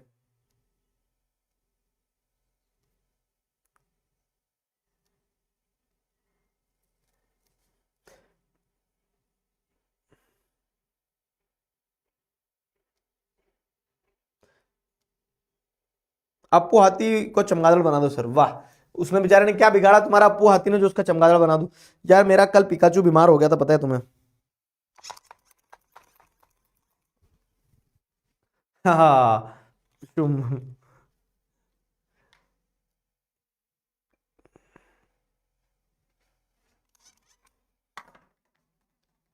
क्लियर हुआ? तो अगर जैसे हम यहां देखें तो क्वेश्चन सीधा बनता है कि why there is increase in the tertiary sector. तो कुछ सर्विसेज एसेंशियल सर्विसेज होती है जो विद टाइम इंक्रीज होगी ही, जैसे जैसे प्राइमरी और सेकेंडरी सेक्टर ग्रो होगा, टर्शरी सेक्टर ग्रो होगा ही। और जब लोगों की इनकम बढ़ती है तो लोग ज्यादा से ज्यादा सर्विसेज अफोर्ड करते हैं, और with the emergence of new services tertiary sector grow करेगा ही। लेकिन एक डिस्क्लेमर है कि सर्विसेज का मतलब ये नहीं कि सारी सर्विस सेक्टर ग्रो हो रहा है, लेकिन इसका मतलब नहीं कि सारी सर्विसेज ही तेजी से ग्रो होगी। क्यों? क्योंकि आपको ये देखने को मिलता है कि कुछ सर्विसेज, जैसे कुछ सर्विसेज में क्या बोल दोगे आप, कुछ सर्विसेज फॉर एग्जांपल जो हाथ ठेला धकाता है एक व्यक्ति, वो भी सर्विस ही दे रहा है। जो हम्माल खड़े होते हैं ना चौराहे पे कि आज काम मिल जाए यार, बहुत दिन हो गए काम नहीं मिला, तो उनको अगर वो भी सर्विस देते, लेकिन जरूरी नहीं कि उनको भी बहुत ऐसा ग्रोथ मिला हो। कुछ सर्विसेज जो है तो आज भी लोग वहां पे 2 वक्त की रोटी ही कर पा रहे हैं। तो सर्विस सेक्टर ग्रो हुआ, लेकिन हर सर्विस ग्रो नहीं हुई है, ये समझना, ठीक है। चलो, विच one of the following sector contributes highest in GDP. इससे इजी क्वेश्चन नहीं हो सकता था, ठीक है, इससे इजी क्वेश्चन नहीं हो सकता था। कौन सा सेक्टर जीडीपी में हाईएस्ट कंट्रीब्यूशन देता है? इससे पहले वाले पोल के आंसर बताऊं मैं तुम्हें, कौन कौन थे लीडर बोर्ड पे? श्रेष्ठ राय, निशा मीना, भैयूजी देशमुख, भैयूजी देशमुख। सर सुन लो मेरी बात, क्या है आगे दिखी ना बेटा तुम्हारा नाम, नीरज, आशिमा, रितेश, शौर्य, अयान और गुनी बिहाल। चलो, ये बच्चे पिछले वाले क्वेश्चन में आगे आए थे टॉप पे, पोल आ गया।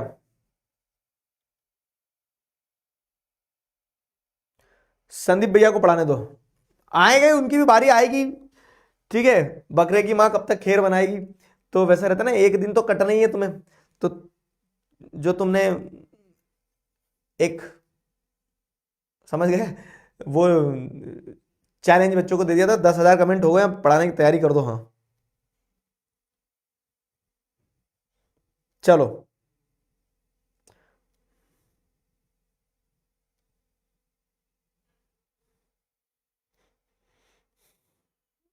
आपको चोट कैसे लगी? अरे क्या हुआ, आज एक ट्रक जा रहा था, वो ट्रक है ना ऐसा बहुत तेजी से जब जा रहा था ट्रक, तो सामने एक बच्चा आ गया, तो मैंने ऐसे बच्चे का हाथ पकड़ा और ट्रक को मतलब इस हाथ से बच्चे का हाथ पकड़ा, बच्चे को इधर के ट्रक को ऐसे रोका, तो ट्रक पूरा 4 पलटी मार गया। तो मेरी उंगली में बस इतना सा लग गया, तो इस कारण से मेरे को चोट लगी।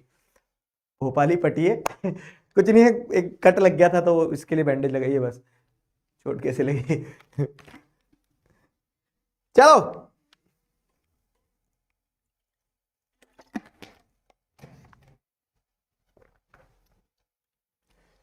विच one of the following sector contribute highest in GDP of India? ठीक है, जीडीपी ऑफ इंडिया की अगर बात करें तो कौन सा सेक्टर सबसे ज्यादा कंट्रीब्यूट करता है? ऑब्वियसली टर्शरी सेक्टर, ठीक है, नो डाउट। अभी अपन ने पढ़ा तुरंत ताजा ताजा। कितने परसेंट बच्चों ने सही आंसर दिया है? अबे 80% बच्चे सही आंसर दे रहे हैं, अभी पढ़ाया तुरंत, एक स्लाइड पीछे। गजनी हो क्या थोड़े से? एक स्लाइड में कंफ्यूज हो गए। आ जाओ, employment, primary secondary and tertiary sector in India की अगर बात करें तो अब वही प्राइमरी सेकेंडरी टर्शरी सेक्टर में हमने जीडीपी में कंट्रीब्यूशन तो देख लिया कि टर्शरी सेक्टर का सबसे ज्यादा कंट्रीब्यूशन है। देखो दो सवाल है इस पूरे टॉपिक में जो ध्यान रखना है कि क्यों टर्शरी सेक्टर की सबसे ज्यादा ग्रोथ हुई, अपन ने 4 पॉइंट देख लिए। और दूसरा अगर हम देखें कि एम्प्लॉयमेंट की बात करें तो इस चार्ट को समझना कि 1977-78 में सबसे ज्यादा लोग काम कर रहे थे किसमें? प्राइमरी सेक्टर में फर्स्ट पे, फिर लोग काम कर रहे थे टर्शरी सेक्टर पे, और फिर लोग काम कर रहे थे सेकेंडरी सेक्टर पे। ठीक है, आज 2017-18 के डेटा को देखेंगे ना तो आज भी लोग सबसे ज्यादा फर्स्ट पोजीशन पे काम प्राइमरी सेक्टर में कर रहे हैं, सेकंड पोजीशन पे काम कर रहे हैं सेकेंडरी सेक्टर में और टर्शरी सेक्टर में, और थर्ड पोजीशन पे काम कर रहे हैं सेकेंडरी सेक्टर में। ठीक, तो अब अगर आप देखो तो इसमें एक पैटर्न आपको समझ में आएगा कि ये फर्स्ट था पहले, ये सेकंड था, और ये थर्ड था, और अरे ये थर्ड था, ये सेकंड था। और आज भी जैसे अगर आप देखोगे तो फर्स्ट प्राइमरी है, ठीक है, आज भी फर्स्ट प्राइमरी है, सेकंड टर्शरी है, अब हाँ, और थर्ड सेकेंडरी है। तो हमने जो जीडीपी में शिफ्ट देखा था ना कि जीडीपी में तो ऐसा नहीं था भैया। क्यों? क्योंकि जीडीपी में पहले प्राइमरी सबसे ज्यादा कंट्रीब्यूट करता, लेकिन आज टर्शरी। जीडीपी में गेम बदल गया, जीडीपी के कंट्रीब्यूशन में गेम बदल गया, लेकिन एम्प्लॉयमेंट के कंट्रीब्यूशन में, कि मतलब लोग काम कहां कर रहे हैं, तो तब भी प्राइमरी सेक्टर में ही काम कर रहे थे लोग। और ऑब्वियस है कि तब प्राइमरी सेक्टर का कंट्रीब्यूशन बहुत था इकोनॉमी में। लेकिन आज जब प्राइमरी सेक्टर का कंट्रीब्यूशन कम है, उसके बावजूद भी लोग आज भी प्राइमरी सेक्टर में काम कर रहे हैं। क्या काम कर रहे हैं फिर ये? ऐसा कैसा काम कर रहे हैं कि जीडीपी में कंट्रीब्यूशन नहीं बढ़ रहा है लेकिन काम आज भी प्राइमरी सेक्टर में कर रहे हैं? क्वेश्चन समझ में आया? क्वेश्चन समझ में आ गया ना बच्चों को? तो this similar shift which we have observed in terms of the contribution in GDP is not observed in the employment. ठीक है, एम्प्लॉयमेंट में वो शिफ्ट नहीं देखने को मिला। एम्प्लॉयमेंट आज भी प्राइमरी सेक्टर में लोग ज्यादा काम कर रहे हैं, but the similar shift in but the contribution in GDP is changed. Contribution in GDP जो है आज टर्शरी सेक्टर का ज्यादा है, लेकिन एम्प्लॉयमेंट में आज भी प्राइमरी सेक्टर का ही ज्यादा है। तो सवाल यह है कि why the similar shift has not taken place in the employment? why मिठाई वाला why? बताओ, समझ में आया?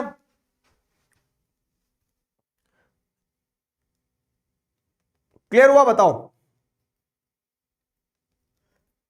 अगर ये क्वेश्चन समझ में आएगा तभी आगे सॉल्यूशन बताऊंगा ना मैं।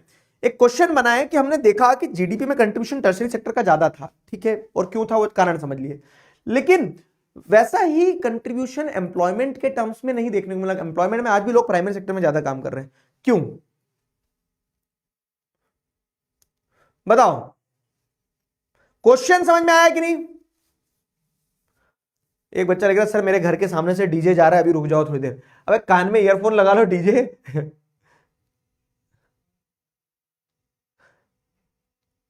अगर क्वेश्चन समझ में आया होगा तो आगे बढ़ेंगे ना। अबे बता दो जल्दी, गोली मार दूंगा, है ना? Yes yes yes. आंसर नहीं देना बेटा मेरे लाल। बर्गर बर्गर खाओगे? आंसर नहीं देना है आपको, सिर्फ ये बताना क्वेश्चन समझे कि नहीं। बताओ यार तुम, यस और नो में आंसर दो ना, यस और नो में। आलतू फालतू चीजें क्यों दिख रहा है? हाथी से मिलवा दो और घोड़े से मिलवा दो।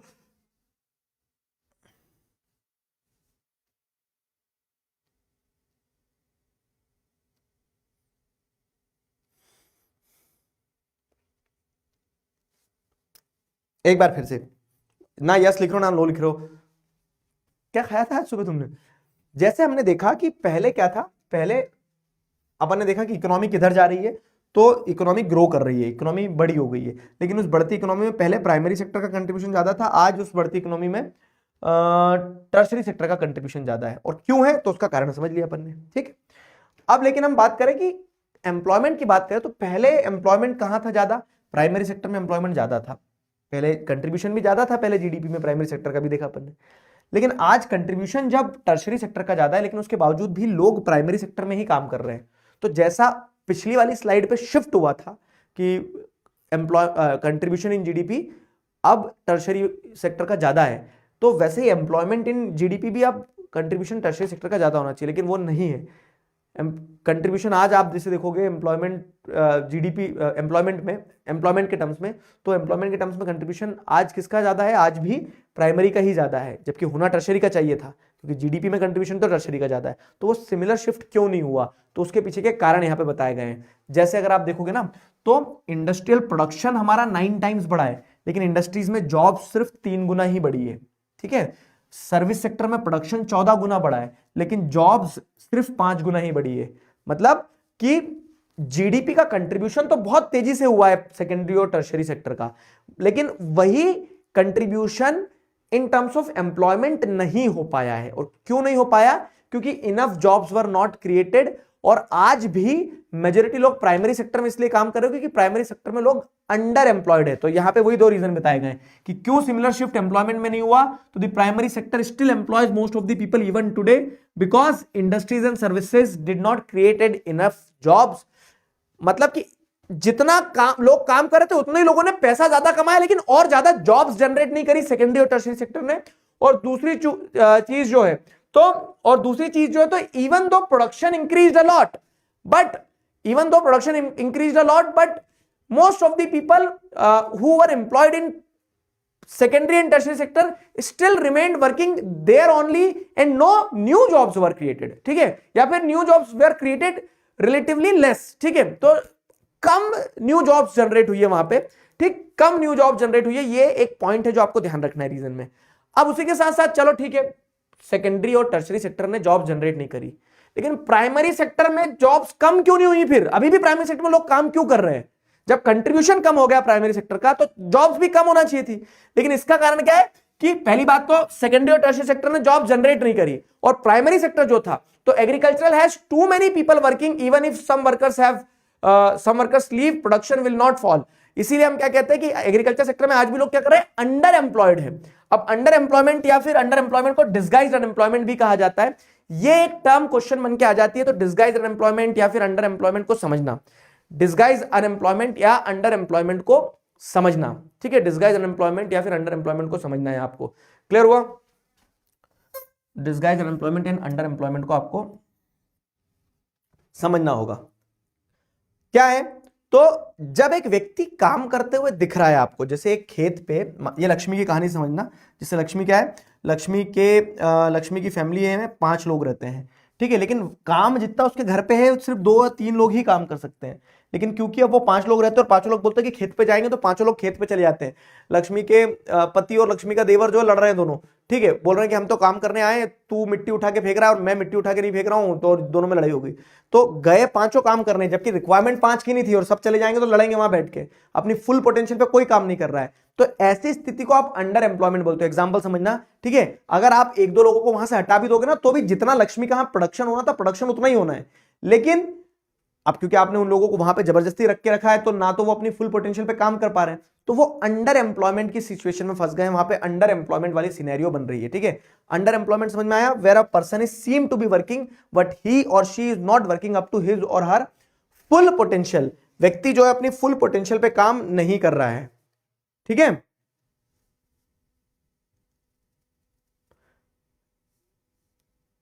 क्लियर हुआ? 15 स्लाइड्स में 1.5 घंटे लेते हो। अब स्लाइड के हिसाब से पढ़ाऊंगा क्या? टॉपिक के हिसाब से पढ़ाऊंगा ना। क्लियर हुआ? तो अब देखो, अब एक फ्लो चल रहा है। आपने देखा 2 क्वेश्चन आपने देखे, दोनों क्वेश्चन के आंसर मिलना चाहिए कि why there is rise in the tertiary sector. तो सर्टेन न्यू सर्विसेज इमर्ज हुई है, कुछ सर्विसेज एसेंशियल होती है, प्राइमरी सेकेंडरी ग्रो करेगा तो टर्शरी ग्रो करेगा ही, and as the income of people increase people will afford more and more services. तो इसलिए सर्विस सेक्टर ग्रो कर रहा है। लेकिन वो सिमिलर शिफ्ट आपको एम्प्लॉयमेंट में नहीं देखने को मिला। क्यों? क्योंकि सेकेंडरी और टर्शरी सेक्टर्स ने जॉब ही जनरेट नहीं करी। उनका जीडीपी में कंट्रीब्यूशन तो बढ़ा, 9 टाइम्स इंक्रीज हुआ, but jobs only 3 times increase. ठीक है, 14 times, but job increase only 5 times. तो इसी के चलते आपको देखने को मिलता है कि still due to this reason still most of the people are employed in primary sector. और दूसरी चीज, जो प्राइमरी सेक्टर में लोग एम्प्लॉयड हैं वो भी पूरी तरह से एम्प्लॉयड नहीं है। वो देखने को तो कह रहे हैं कि काम कर रहे हैं, ठीक है, बट एक्चुअली में वो अपनी पूरी पोटेंशियल पे काम नहीं करे। अगर आप वहां से कुछ लोगों को हटा भी दोगे ना, जैसे अगर मैं आपको बताऊं कि 44% लोग आज प्राइमरी सेक्टर में काम कर रहे हैं, अगर आप इसमें से 20% लोगों को भी हटा दोगे तो प्राइमरी सेक्टर का प्रोडक्शन नहीं गिरेगा, सब मैकेनाइज हो चुका है, सब अपने आप उतना ही प्रोडक्शन होता रहेगा। लेकिन वो 20% लोगों को अगर आप कहीं और लगाओगे तो दूसरे सेक्टर्स में और ग्रोथ हो जाएगी। तो ये लोग जो है ये अंडर एम्प्लॉयड है, या फिर इसको क्या कहेंगे, डिस्गाइज अनएम्प्लॉयमेंट वाली सिचुएशन है। तो अब अनएम्प्लॉयमेंट जब हमारे सामने आई गई है तो अगला सवाल यही आता है कि how to create more employment. अब जब अनएम्प्लॉयमेंट की सिचुएशन समझ में आ गई तो अनएम्प्लॉयमेंट कैसे जनरेट करोगे, तो वो लक्ष्मी वाले एग्जांपल्स ही पकड़ते हैं कि लक्ष्मी की फैमिली 5 लोगों की फैमिली और खेत पे काम कर रहे हैं और 2 या 3 लोगों की जरूरत थी, लेकिन अगर आप लक्ष्मी को आप पानी की फैसिलिटी दे दोगे तो काम बढ़ जाएगा, काम बढ़ जाएगा। तो how to create more employment, देखो मैंने एक स्टोरी से बताया है लक्ष्मी की कि इरिगेशन फैसिलिटीज इंक्रीज करो, जिससे क्या होगा कि अब लोगों का सच में जरूरत होगी काम की। तो अब दिखती बात है कि जो लोग पहले डिस्गाइज अनएम्प्लॉयमेंट थे, खेत पे जा रहे थे, काम कुछ नहीं था, अब वो भी काम करेंगे क्योंकि अब नीड है काम की। तो इरिगेशन फैसिलिटीज इंक्रीज करो। अब जब आप इरिगेशन फैसिलिटी इंक्रीज करोगे तो दिखती बात है कि आप नहर वहर खोदोगे, कुएं वगैरह बनवाओगे, तो वहां लेबर को काम मिल जाएगा। तो इरिगेशन फैसिलिटीज इंक्रीज करना एक तरीका है एम्प्लॉयमेंट जनरेट करने का। दूसरा क्या है कि अब जब आपने इरिगेशन फैसिलिटी इंक्रीज करी दी है तो प्रोडक्शन बढ़ेगा, प्रोडक्शन बढ़ेगा तो आपको सामान यहां से वहां ले जाना पड़ेगा, है ना, गेहूं वगैरह बेचने जाना पड़ेगा। तो ट्रांसपोर्टेशन फैसिलिटी, तो कोई ड्राइवर बन जाएगा, कोई कुछ बन जाएगा। तो दूसरी चीज, दूसरा पॉइंट आपका बनेगा कि with the increase in the production we can create more transportation facilities, जिससे इंफ्रास्ट्रक्चरल ग्रोथ होगी, लोगों को जॉब मिलेगा। ठीक है, तो ट्रांसपोर्टेशन दूसरा तरीका हो सकता है। तीसरा क्या है कि अब जब लक्ष्मी के खेत में पानी आ गया है, फसल इधर से उधर ले जाने के लिए ट्रांसपोर्टेशन की जरूरत पड़ रही है, तो लक्ष्मी और खेती करेगी, ठीक है, और कुछ नए आइडियाज लाएगी। अब वो सीताफल की खेती करेगी तो उसको लोन चाहिए रहेगा, तो अगर उसको चीप क्रेडिट मिल जाएगा ना, सस्ते ब्याज पे पैसा अगर मिल जाएगा, तो उससे क्या होगा कि उससे वो हो सकता है कि अपनी खुद की एक फार्म हाउस या फिर ऐसा कुछ कह लो ना कि एग्रो लिमिटेड करके कुछ इंडस्ट्री वगैरह चालू कर ले, या फिर वो उस लोन से कुछ अच्छी क्वालिटी के सीड्स लाए जिसमें थोड़ी और मेहनत करना पड़े, तो शायद 1-2 लोगों को और काम मिल जाए। तो चीप क्रेडिट जो है, हमेशा पैसा आदमी लेता तो पैसा लेके मनाली घूमने नहीं आता है।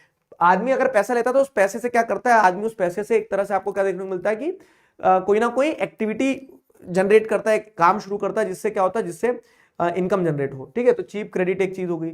अगला क्या है, स्मॉल स्केल इंडस्ट्रीज। अब लक्ष्मी नारायण ने मान लो टमाटर प्रोड्यूस करे, तो अगर आप लक्ष्मी टमाटर सीधे बेच रही थी, टमाटर बेचने की जगह टमाटर बनाने की केचप की फैक्ट्री डाल ले छोटी, ठीक है, या फिर मान लो जैसे दाल बेचती थी लक्ष्मी, तो दाल मिल डल जाए वहां पे, small scale industry, cold chain storage वगैरह आ जाए, तो इससे और 4 लोगों को जॉब मिल जाएगी।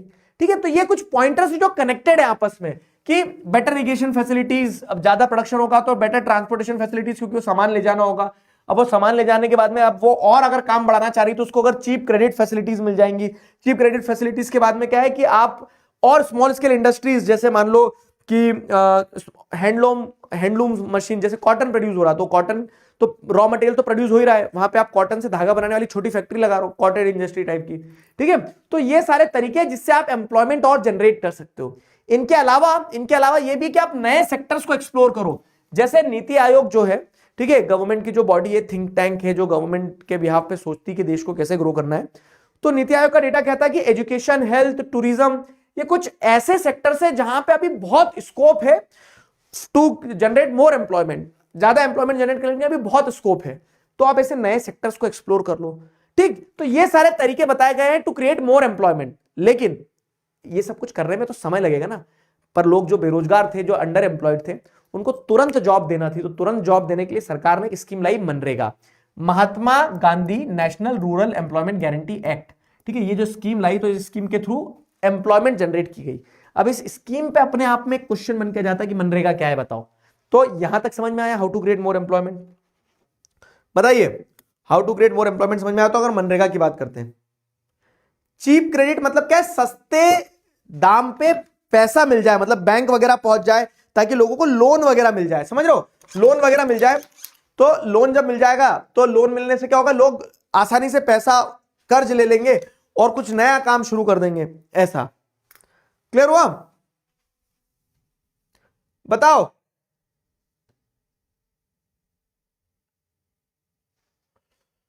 क्लियर है?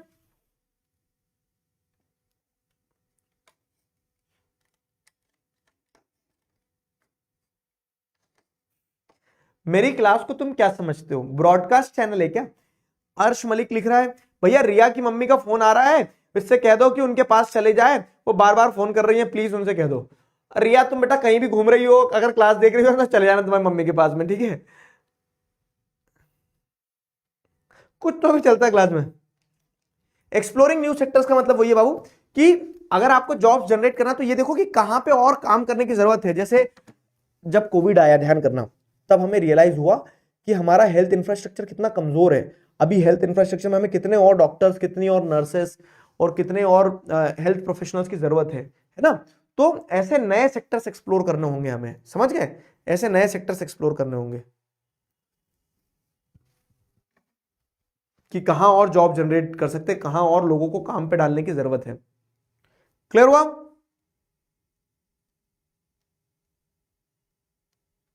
क्लियर है? लक्ष्मी ने कमबैक कर दिया सर। लक्ष्मी का कमबैक हो गया बेटा, अब तुम्हारी बारी है कमबैक करने की, ठीक है, अब तुम्हारी बारी है। तो जैसे सरकार ने इमीडिएटली जॉब जनरेट करने के लिए एक स्कीम लाई, मनरेगा। मनरेगा क्या है, तो गवर्नमेंट की एक स्कीम थी टू क्रिएट, मतलब एक लॉ था to implement right to work. Right to work मतलब कि काम करने का भी अधिकार है इंसान का। राइट टू लाइफ तो दे दिया आपने, जीने का अधिकार दे दिया, लेकिन उसके पास काम नहीं तो अपना पेट कैसे पालेगा, तो काम का भी तो एक अधिकार होना चाहिए ना, इंसान के पास एक राइट्स होना चाहिए। तो गवर्नमेंट ने राइट टू वर्क को इंप्लीमेंट करते हुए स्कीम लाई, ठीक है, मनरेगा। इस स्कीम के अंदर all those who are willing to work and are able to work, जो काम करना चाहते हैं काम कर सकते हैं, दे आर, ठीक है, दे आर प्रोवाइडेड या फिर they are guaranteed 100 days of employment. तो इन लोगों को 100 दिन का गारंटीड एम्प्लॉयमेंट दिया सरकार ने, बस 100 ही दिन सर। देखो साल में 365 दिन होते हैं, 365 दिन में से आधे छुट्टी भी तो बनाता है, तो छुट्टी वाले दिन तो आप हटा दो। छुट्टी वाले दिन आपने हटा दिया, आदमी जो जिन जिन दिनों में छुट्टी बनाता है, ठीक है, आदमी छुट्टी बनाता है उन दिनों में आपने छुट्टी वाले दिन हटा दिए। अब क्या है, खुद भी तो कुछ काम कर रहा होगा पहले से, तो खुद वो जो काम कर रहा होगा, मान लो इंसान क्या कर रहा है कि 100 दिन खुद काम कर रहा होगा और 100 दिन सरकार और दे दे रही है, तो 200 दिन काम हो गए ना इंसान के पास में, समझ में आया, 200 दिन के काम हो गए। तो 100 डेज सरकार अपनी तरफ से काम दे रही है, गारंटीड एम्प्लॉयमेंट दे रही है। और अगर सरकार मान लो अगर in case of default in providing employment, अगर सरकार फेल हो जाती है कि सरकार काम नहीं दे पाई, तो क्या करेगी, तो सरकार आपको अनएम्प्लॉयमेंट अलाउंस देगी। अनएम्प्लॉयमेंट अलाउंस मतलब कि सरकार फिर आपको पैसे तो दे ही देगी। अगर मान लो सरकार ने जैसे आपको 70 दिन ही काम दे पाई, 30 दिन आपको काम नहीं दिया, तो सरकार आपको अनएम्प्लॉयमेंट अलाउंस देगी कि लो 30 दिन बिना काम के पैसे ले लो तुम, लेकिन क्योंकि 100 दिन की सरकार ने गारंटी करवा दी है। अब किसको काम मिलेगा, डॉक्टर इंजीनियर को काम नहीं देगी सरकार, वो लोग जो कि क्या है अनएजुकेटेड है, खास करके जैसे विमेन हो गई, जो रूरल एरियाज में हो गए, ठीक है, जिन लोगों को काम की जरूरत होती है उनके पास काम होता नहीं है, तो ऐसे लोगों को क्या दिया जाता है, प्रेफरेंस दिया जाता है इस स्कीम के अंडर में। और उनसे काम क्या करवाया जाएगा, उनको कलेक्टर नहीं बना देंगे जाके कि जाओ आप कलेक्टर बन जाओ, ठीक है। तो activities which will enhance the productivity of land are given priority. तो जैसे तालाब बनवाना, नहर बनवाना, रोड बनवाना, ऐसे काम जिससे जो लेबोरियस काम रहते हैं थोड़े से, मान लो जिससे जिससे लैंड की प्रोडक्टिविटी इंक्रीज हो, ठीक है, जमीन को और बेहतर बनाया जा सके, ऐसे काम करवाए जाते हैं मनरेगा स्कीम के अंदर।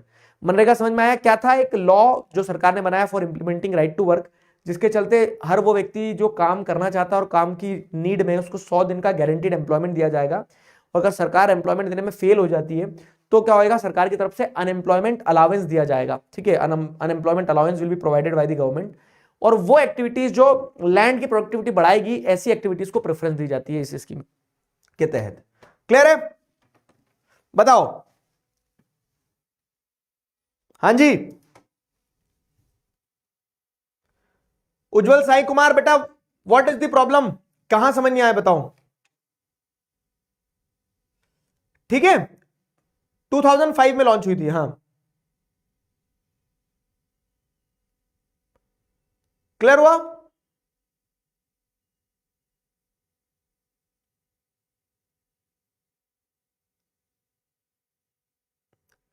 शिवम राव, क्या क्या चाहिए बेटा? स्टेटमेंट बेस्ड वाले क्वेश्चन नहीं हो पा रहे हैं। स्टेटमेंट बेस्ड वाले क्वेश्चंस कैसे नहीं हो पा रहे, मुझे एक बार बताओ छवि। रहमान डकेट वाला डांस कर दो, बताओ। क्लियर हुआ?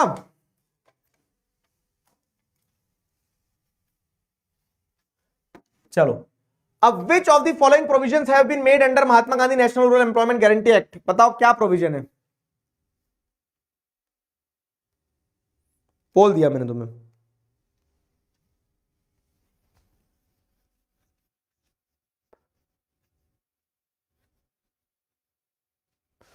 अरे अरे अरे, रुक जाओ, ये पोल गलत है, कैंसिल कहां से होता है?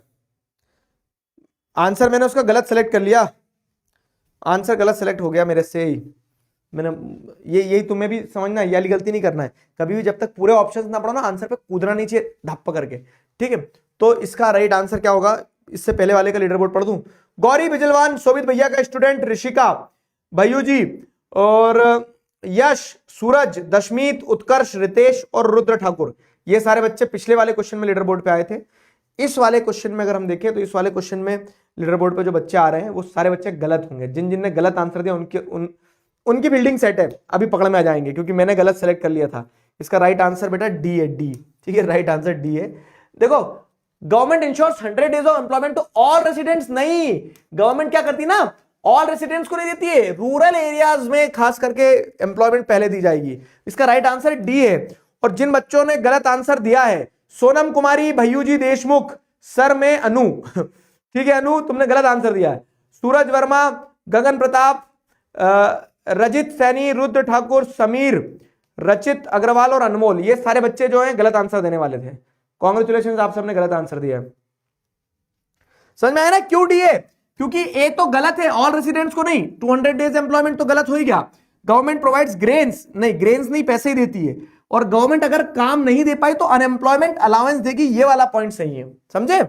डी, जल्दी जल्दी जल्दी में गलत कर दियो। आ जाओ, अब अगला टॉपिक क्या है? Division of sectors as organised and unorganised. आप सेक्टर्स को ऑर्गेनाइज्ड और अनऑर्गेनाइज्ड सेक्टर में डिवाइड कर सकते हो, ठीक है। हमने अभी तक क्या देखा? On the basis of production primary secondary tertiary में डिवाइड किया जा सकता है। एक प्राइमरी सेक्टर होता है, एक सेकेंडरी सेक्टर होता है, एक टर्शियरी सेक्टर होता है। अब on the basis of working conditions, ठीक है, आप क्या देख रहे हो? Division of sector on the basis of working conditions. अबे अबे ये क्या हो गया? पेन कहां गई यार?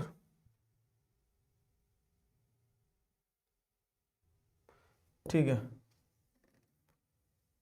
पेन कहां चली गई? ये रही। On the basis of working conditions, कि काम की स्थिति कैसी है। तो जैसे दो एग्जांपल थे, आपको ध्यान होगा, कांता और कमल। कांता और कमल की कोई प्रेम कहानी नहीं है, आधे बच्चे सोचते हैं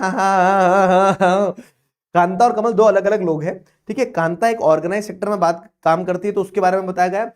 और कमल जो है, ठीक है, तो कमल जो है तो एक अनऑर्गेनाइज सेक्टर में काम करता है, उसके बारे में बताया गया है, ठीक है। तो जैसे अगर आप यहाँ पे भी डिवाइड कर दोगे तो ये ऑर्गेनाइज अनऑर्गेनाइज हो गया, ठीक है। तो अगर दिगराज सर मान लो ऑर्गेनाइज सेक्टर में काम कर रहे हैं, व्यवस्थित तरीके से गवर्नमेंट के रेगुलेशन के अंडर में काम कर रहा हूँ, गवर्नमेंट को पता है कि टैक्स देता हूँ मैं, ये करता हूँ तो मैं ऑर्गेनाइज्ड हूँ। अगर यही मैं ही कहीं पे लेबर का काम कर रहा होता तो ये अनऑर्गेनाइज सेक्टर में काउंट हो जाता। समझ में आया? ये अनऑर्गेनाइज सेक्टर में काउंट हो जाता। तो ऑर्गेनाइज्ड क्या है? बेसिकली वो सेक्टर जहां पे those place of work where the terms of employment are regular and therefore people have assured work. These type of work are registered under government and works under its supervision. सरकार को सब जानकारी रहती है, rules regulation follow किए जाते हैं, जहां पे factories act, minimum wages act वगैरह इस तरह के रूल्स फॉलो किए जाते हैं। वर्किंग आवर्स जो होते हैं फिक्स्ड होते हैं, ऐसा नहीं है कि रात दिन बंधुआ मजदूर बना के काम करवाया जा रहा है। Workers get paid leaves, paid for over time, pension और रिटायरमेंट, ठीक है। तो वर्कर्स को ओवर टाइम का पैसा मिलता है, पेंशन मिलती है, रिटायरमेंट पे, ये सारे काम जहां होते हैं वो ऑर्गेनाइज सेक्टर का पार्ट है। अनऑर्गेनाइज सेक्टर में क्या आएगा?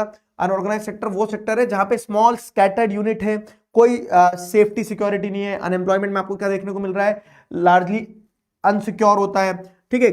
Outside the government control, rules regulation जो है वो फॉलो नहीं किए जाते हैं। वर्किंग आवर्स जो होते हैं वो फिक्स नहीं होते।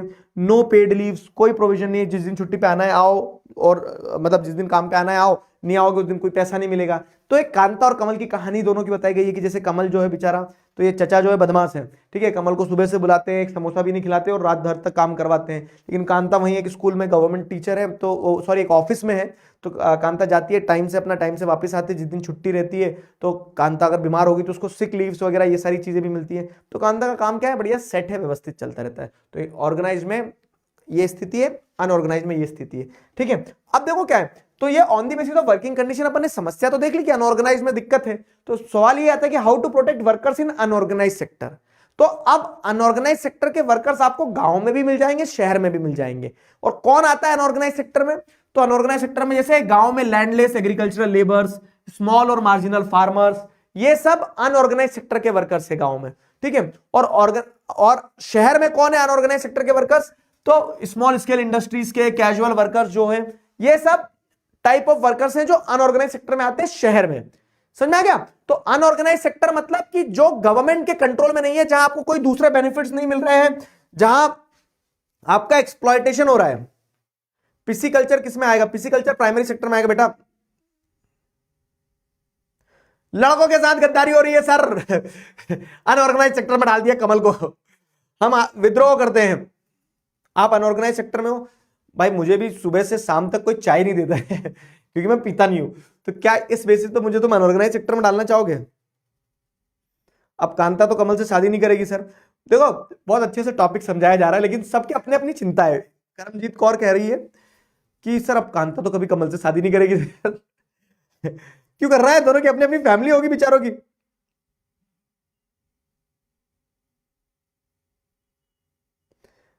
देखो जीडीपी क्या है? GDP is the value of final goods and service produced in all three sectors in a year, वो जीडीपी हो गया। जीवीए क्या है? GVA gives you the final value contributed in each sector separately. GVA gives you the final value added या फिर final contribution of each sector separately. Primary GVA, secondary GVA, tertiary GVA. Clear हो गया?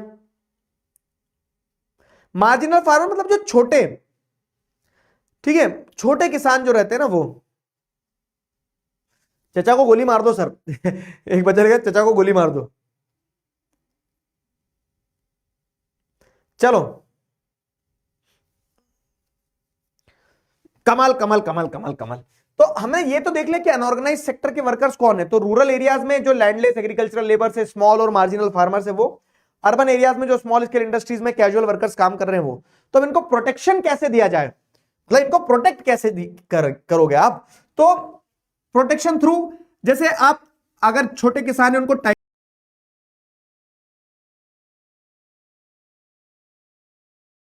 तो उनका बचाव हो जाएगा, बच जाएंगे वो।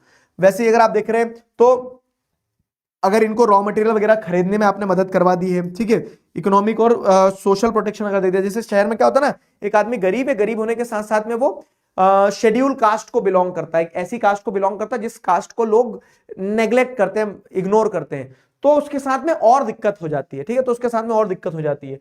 तो यहाँ पे वही बताया गया कि रॉ मटेरियल वगैरह प्रोवाइड करो ऐसे स्मॉल वर्कर्स वगैरह को, साथ ही साथ उनको इकोनॉमिक और सोशल प्रोटेक्शन भी देने की जरूरत है। तो अगर क्वेश्चन बनता है कि how to protect workers in unorganise sector, तो आप बताओगे कि रूरल एरियाज में ये अनऑर्गेनाइज सेक्टर के लोग हैं और इन्हें ऐसे प्रोटेक्शन दे सकते हैं, अर्बन एरिया में ये अनऑर्गेनाइज सेक्टर के लोग हैं और इन्हें ऐसे प्रोटेक्शन दे सकते हैं। क्लियर हुआ? लास्ट, अब पहले इस सवाल का जवाब दो। Which one of the following is an example of organise sector activity? Farmer irrigating his field, handloom weaver working in her house, headload worker carrying cement, मजदूर, ठीक है, teacher taking classes in the government school. बताओ कौन सा आपको लगता है कि ऑर्गेनाइज सेक्टर का वो है? सही आंसर देख के लगाना है मुझे पोल, ठीक है, बताओ। What do you guys think, what is the right answer? Chat public कर दो ताकि तुम आपस में बात कर लो, है ना? वाह, अपो हाथी से गुब्बारा खाओगे क्या?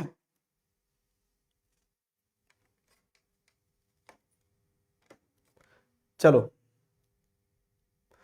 कमल ने तो कमला पसंद से शादी करी है। पूरी पूरी क्रिएटिविटी क्लास में आ जाती है।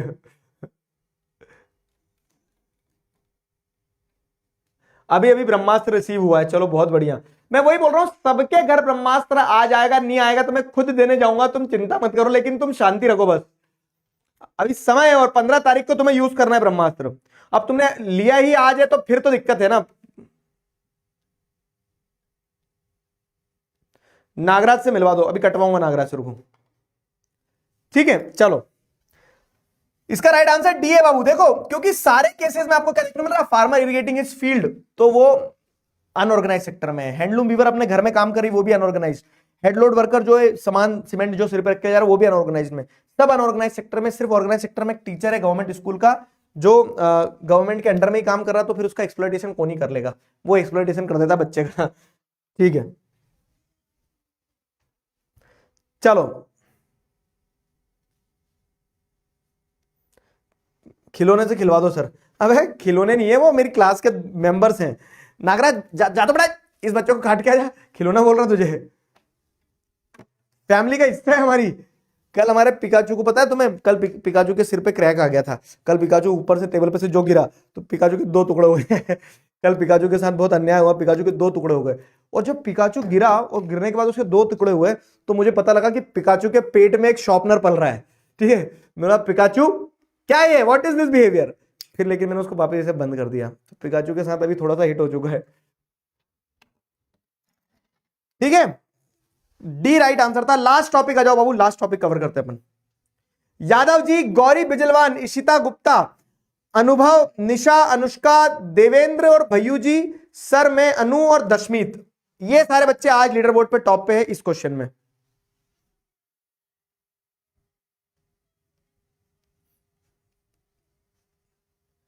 ठीक है, आ जाओ। Sectors in terms of ownership, ownership के हिसाब से अगर आप देखें तो सेक्टर्स कौन कौन से हैं। Sectors in terms of ownership अगर देखा जाए तो public sector, public and private sector, public sector the government, मतलब पब्लिक एंड प्राइवेट सेक्टर 2 तरह के सेक्टर है। अपन सेक्टर को देख रहे हैं इन टर्म्स ऑफ ओनरशिप कि मालिक कौन है। तो एक सेक्टर होता है पब्लिक सेक्टर जहां पे गवर्नमेंट ओन करती है एसेट्स को, जैसे रेलवेज हो गया। ठीक है, तो ये गवर्नमेंट सेक्टर का पार्ट होता है। वैसे एक प्राइवेट सेक्टर होता है जहां पे मालिक कौन होते हैं, मालिक होते हैं private individuals, are in the hands of private individuals. ठीक है, जैसे टाटा की कंपनी होगी, रिलायंस की कंपनी हो गई, अडानी ग्रुप हो गया। तो जहां इंडिविजुअल मालिक है, ठीक है, इंडिविजुअल या ग्रुप ऑफ पीपल मालिक होते हैं, वो प्राइवेट सेक्टर कंपनी कहलाती है। और पब्लिक सेक्टर कंपनी कौन सी कहलाती है, जहां पे मालिक कौन होते हैं, गवर्नमेंट मालिक होती है। अब देखो प्राइवेट सेक्टर जो होता है ना, प्राइवेट सेक्टर कब चल पाएगा, जब वो प्रॉफिट कमाएगा। अगर मान लो नेक्स्ट टॉपर्स है, अब नेक्स्ट टॉपर्स अकेला नेक्स्ट टॉपर्स में है, 3 लोग नहीं है। नेक्स्ट टॉपर्स में जैसे अगर आप देखोगे 100 लोगों की टीम है लगभग। ठीक है, टीचर्स हैं, सपोर्ट वाले लोग हैं, स्लाइड बनाते हैं, कैमरामैन है। तो अगर ये सारे लोगों की सैलरी नहीं जाएगी तो कैसे कंपनी चलेगी, है ना। तो इनकी सैलरी भी तो जाना जरूरी है। तो इनकी सैलरी जाना जरूरी है, तो इसके लिए मतलब अगर मान लो कि इन सबको खर्च कर रहे हैं अपन 10 रुपए, तो एटलीस्ट हमें 11 रुपए तो कमाना पड़ेंगे। अगर 11 रुपए कमाएंगे तो ही हम इन्हें 10 दे पाएंगे। अगर मान लो 11 रुपए नहीं कमा रहे हैं तो एक दिन कंपनी बंद करना पड़ेगी। समझ रहे हो। तो ये हर प्राइवेट कंपनी के साथ है कि प्राइवेट कंपनी को क्या करना पड़ता है ना, प्रॉफिट कमाना पड़ता है, ताकि वो क्या कर पाए, ताकि वो अपने एक्सपेंसेस निकाल पाए। क्यों, क्योंकि उसके पास में कहीं और से पैसा तो आएगा नहीं, कोई मुझे सरकार तो पैसा देगी नहीं कि ये लो कंपनी चला लो। समझ में आया। तो इसीलिए प्राइवेट सेक्टर का मोटिव क्या रहता है, प्रॉफिट मोटिव रहता है कि प्रॉफिट कमाएंगे तभी कंपनी चल पाएगी। लेकिन ये है कि हाँ उस प्रॉफिट का आप कैसे इस्तेमाल कर रहे हो और बेटर करने के लिए कर रहे हो नहीं कर रहे हो, तो वो प्राइवेट सेक्टर हो गया। और पब्लिक सेक्टर की अगर बात करें तो पब्लिक सेक्टर क्या है ना, पब्लिक सेक्टर का मोटिव प्रॉफिट कमाना नहीं होता है, सर्विस कमाना होता है, सर्विस देना। मतलब जैसे आप देखोगे एम्स हॉस्पिटल जो है ना, एम्स हॉस्पिटल में 10 रुपए की पर्ची कटती है और 10 रुपए में आपका इलाज होता है। 10 रुपए में आपको डॉक्टर देख लेगा। डॉक्टर की कंसल्टेशन फी जो है 10 रुपए होती है एम्स में। क्यों, 10 रुपए में तो कुछ नहीं होता सर, तुड़तुड़े भी नहीं आते आजकल 10 रुपए वाले। तो ऐसा कैसे पॉसिबल है, क्योंकि सरकार के पास में पैसा और भी जगह से आता है। जैसे सरकार टैक्स लगाती है, तो टैक्स लगाने के बाद में सरकार क्या करती है, वो पैसा लेती है। टैक्स लगाया सरकार ने और वो पैसा जो सरकार हमसे लेती है, उस पैसे का फिर सरकार इस्तेमाल करती है देश के डेवलपमेंट में। रोड बनाती है, हॉस्पिटल चलाती है, स्कूल चलाती है। जैसे केंद्र विद्यालय स्कूल होते हैं तो फीस कम है लेकिन अच्छा एजुकेशन मिलता है। Cheers to the KV students. ठीक है, तो सरकार का मेन ऑब्जेक्टिव पहले सर्विस मोटिव होता है, ना कि प्रॉफिट कमाना। तो ये पब्लिक सेक्टर हो गई, ये प्राइवेट सेक्टर होगी। समझ में आया, पब्लिक सेक्टर और प्राइवेट सेक्टर। इस पे भी क्वेश्चन बनता है। अब क्या है ना, पब्लिक सेक्टर बहुत इंपॉर्टेंट है देश के लिए। पता है क्यों, उसके पीछे के 3 रीजन है, तीनों समझेंगे अपन। क्लियर हुआ।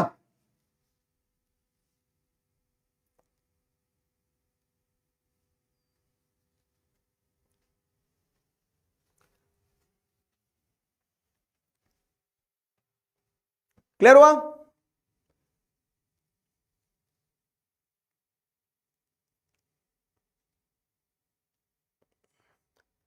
डिस्गाइज्ड अनएम्प्लॉयमेंट का मतलब ये होता है कि when a person is seem to be working but not working up to his और हर फुल पोटेंशियल। काम करते हुए तो दिख रहा है, लेकिन अगर उसको वहां से हटा दोगे और कोई दूसरे काम पे लगा लोगे तो भी वो बेटर कर पाएगा। वो वहां पे अपनी पूरी ताकत से काम नहीं कर रहा है, मतलब उसकी वहां रिक्वायरमेंट ही नहीं थी। ओमान में रहता हूं, ब्रह्मास्त्र कैसे डिलीवर होगा। अरे यार, ये डिस्क्लेमर देना होगा कि ब्रह्मास्त्र सिर्फ इंडिया में डिलीवर होगा। ओमान कैसे पहुंचाऊं मैं अब तुम्हारा ब्रह्मास्त्र। जब तक बैच ही खत्म हो जाएगा।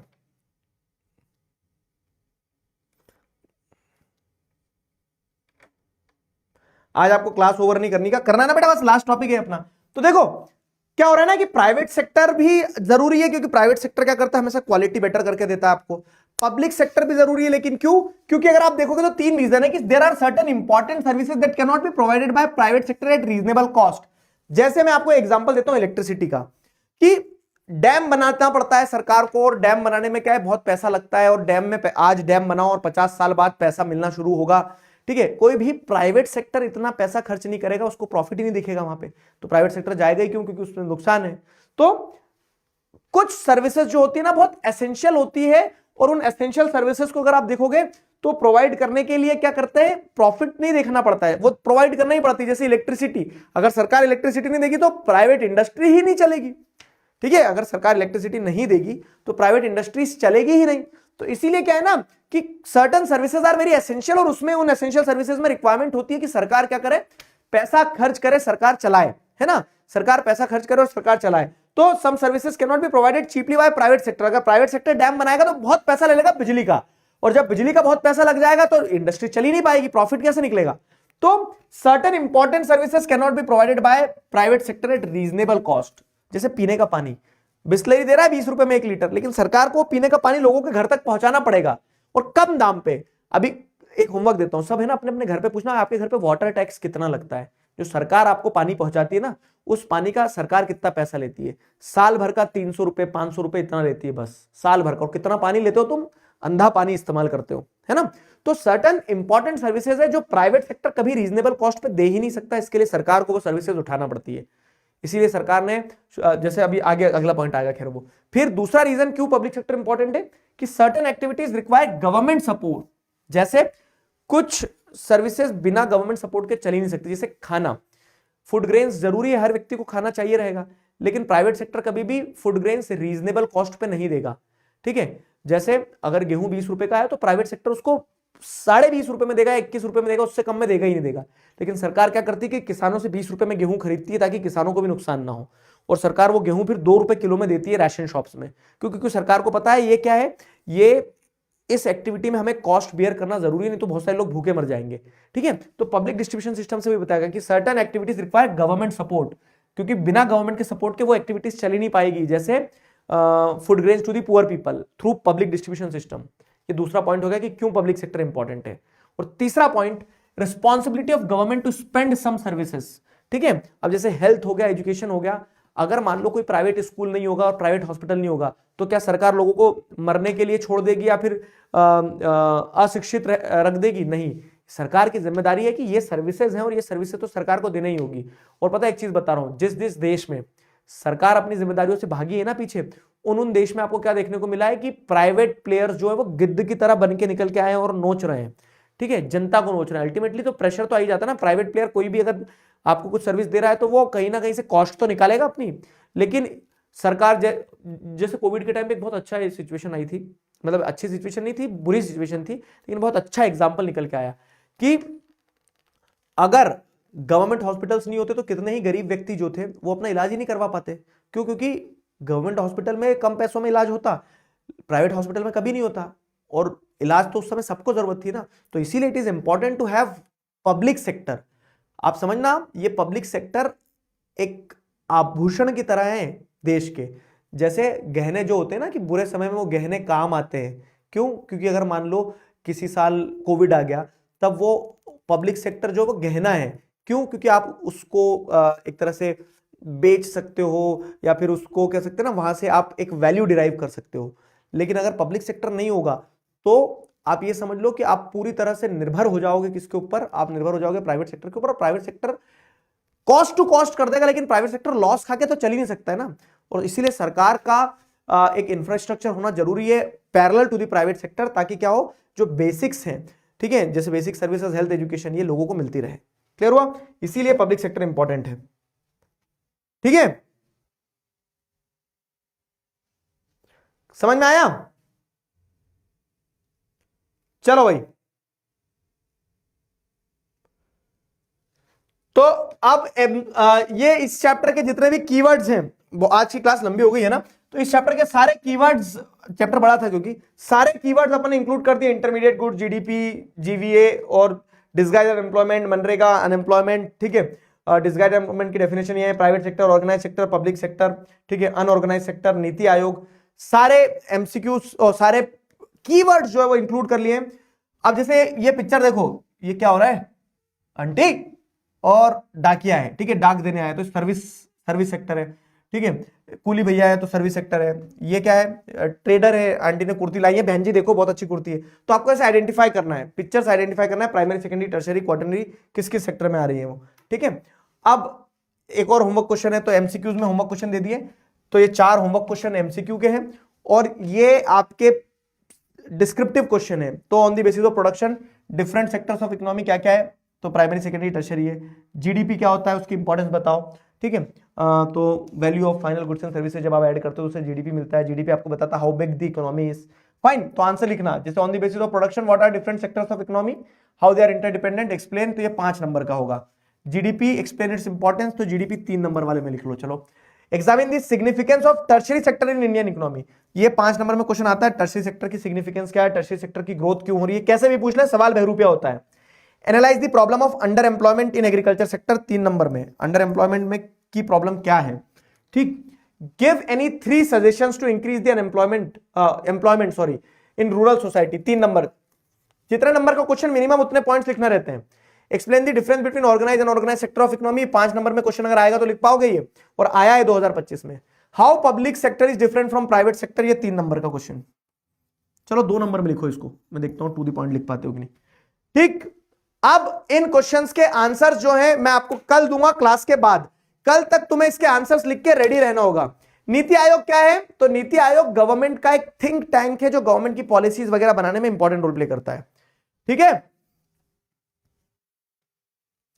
क्लियर हुआ?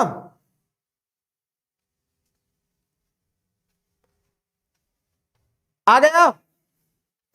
चलो भाई, अनएम्प्लॉयमेंट मतलब when a person is seem to be, when a person needs work and is able to do work but he or she is not able to get the work, वो unemployment होता है। बेरोजगारी, जब आदमी काम करना चाहता है लेकिन काम नहीं मिल पा रहा तो उसे अनएम्प्लॉयमेंट कहेंगे, ठीक है। चलो आंसर सॉल्व करते चलना है, जैसे अपन ने पिछले डाउट सॉल्विंग में किया था ना, तो हर एक चैप्टर के फिर डाउट सॉल्विंग में आंसर्स और बता दूंगा, तो मैं डाउट भी ले लिया करूंगा, लेकिन आंसर सॉल्व करना, कल इसका आंसर मिल जाएगा आपको, ठीक है। चलो कल आंसर मिल जाएगा, अब अपन मिलेंगे मंडे। अरे यार 3 दिन अपनी छुट्टी, अब 3 दिन मतलब अपन नहीं मिल पाएंगे, 3 दिन मैथ्स और साइंस पढ़ना, ठीक है बच्चे। तो अभी के लिए साइन ऑफ करता हूं, तब तक अपना ध्यान रखो, बाय बाय, गुड नाइट।